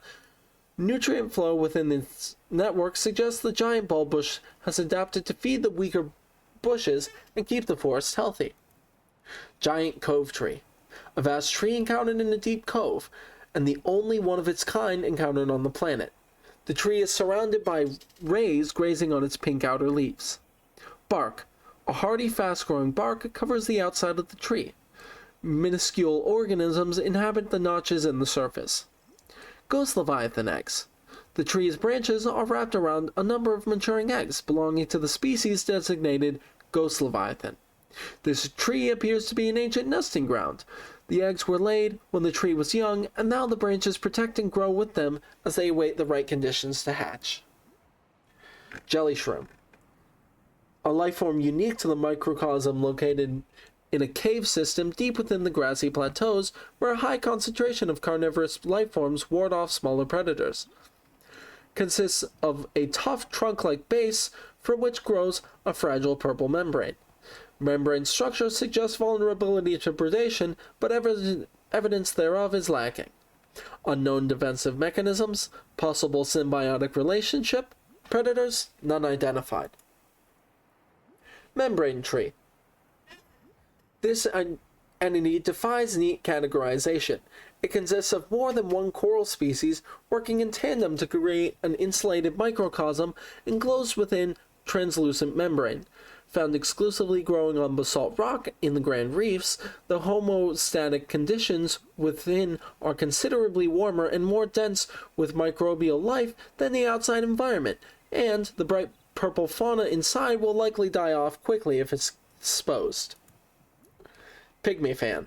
A common, mildly luminescent plant discovered predominantly in shallower waters. Redwort. A common plant adaptable to many different environments, the redwort is a staple part of the diet of many smaller herbivores. Regress shell.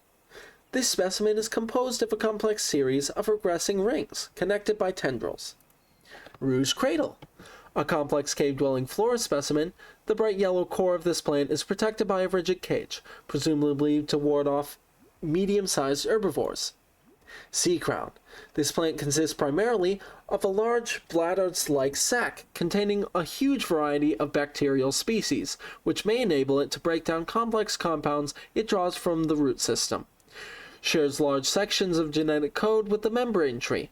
Environmental scans indicate this plant is rare to the point of extinction. Spiked horngrass. While it shares a close genetic similarity with bloodgrass, this species has evolved to house its root system in rigid horn-shaped enclosures. Spotted dockleaf. A simple aquatic plant. Chemicals within the leaves act to neutralize poisons and acids found in other local specimens, thereby actively encouraging predation by herbivores, albeit in small quantities. This ensures the plant both spreads its seed but retains enough surface area on its leaves to survive itself. Tiger plant. This plant has adapted to sense fluctuations in the water at up to 15 meters and is capable both of prehensile movement of its tubes as well as the propelling of thorns at speeds at up to 10 meters per second. Although capable of incapacitating small herbivores, this plant lacks carnivorous digestive organs. Would-be predators caught in its defensive perimeter serve as a warning to other herbivores not to approach, and then, as they decompose, they serve as fertilizer for the tiger plant. Assessment. Avoid or incapacitate. Tree leech. Parasitic fungus-like growth found attached to other life forms. An enzyme is released by the organism which dissolves a hole in the skin of the host from which it leaches nutrients directly. Outer tooth-lined jaw serves no identified purpose, may be used during a different stage of the organism's life cycle. Assessment. Exploitable fungal enzymes. Veined nettle. A common shallow water plant which frequently shows signs of predation around the edges of leaves. Thick violet veins carry nutrients to the extremities of the fan, and brightly colored seeds grow around the base of the stem. A common violet bow, a common luminescent plant which grows in patches on the seabed. Writhing weed. Well adapted to both shallow waters and cave systems, this plant lives in symbiosis with a coral species which forms around the base of the stems. Survival package. Additional technical. 2 berths emergency life pod. Standard features. Short-range radio. 250-kilometer uninterrupted range. Wall-mounted fabricator for survival equipment, manufacture, and rendering organic substances edible. Medical kit fabricator. Onboard air brake and flotation devices for land, sea, or space recovery. Solar power cells ×3. Emergency exits in floor and roof. Standard provisions. 2 all-environment protection suits. 2 ready-to-eat nutrient blocks. 2 drinking water provisions, 1 emergency medkit, 2 emergency flares. Some life pods may be equipped with different supplies, such as radiation suits and replacement parts. Board the right life pod for the right situation. All-Environment Protection Suit. The Altera AEP suit, a single solution for a universe of infinite danger. You are currently wearing the AEP suit, a hermetically sealed personal environment designed to withstand the most extreme conditions in the known universe. Onboard temperature and hydration regulation compatible with a range of attachments. Slimline build for maximum freedom of movement. Biometric sensors.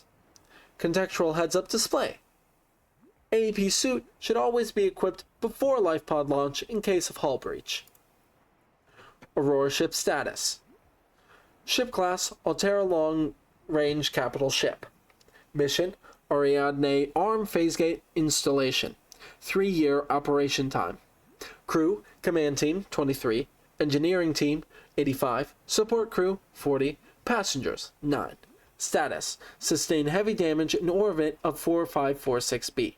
Cause unknown. Evacuation data unavailable. Engineering section. Dark Matter Ion Drive Core, version 8. Manned Robotics Suite.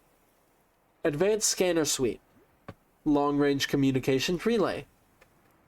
0.25 cubic kilometers storage for Phasegate. Habitation section. Accommodation for 150 people. Multiple canteens serving healthy and fresh rehydrated food. Leisure facilities, including VR suite and virtual cinema. Start here.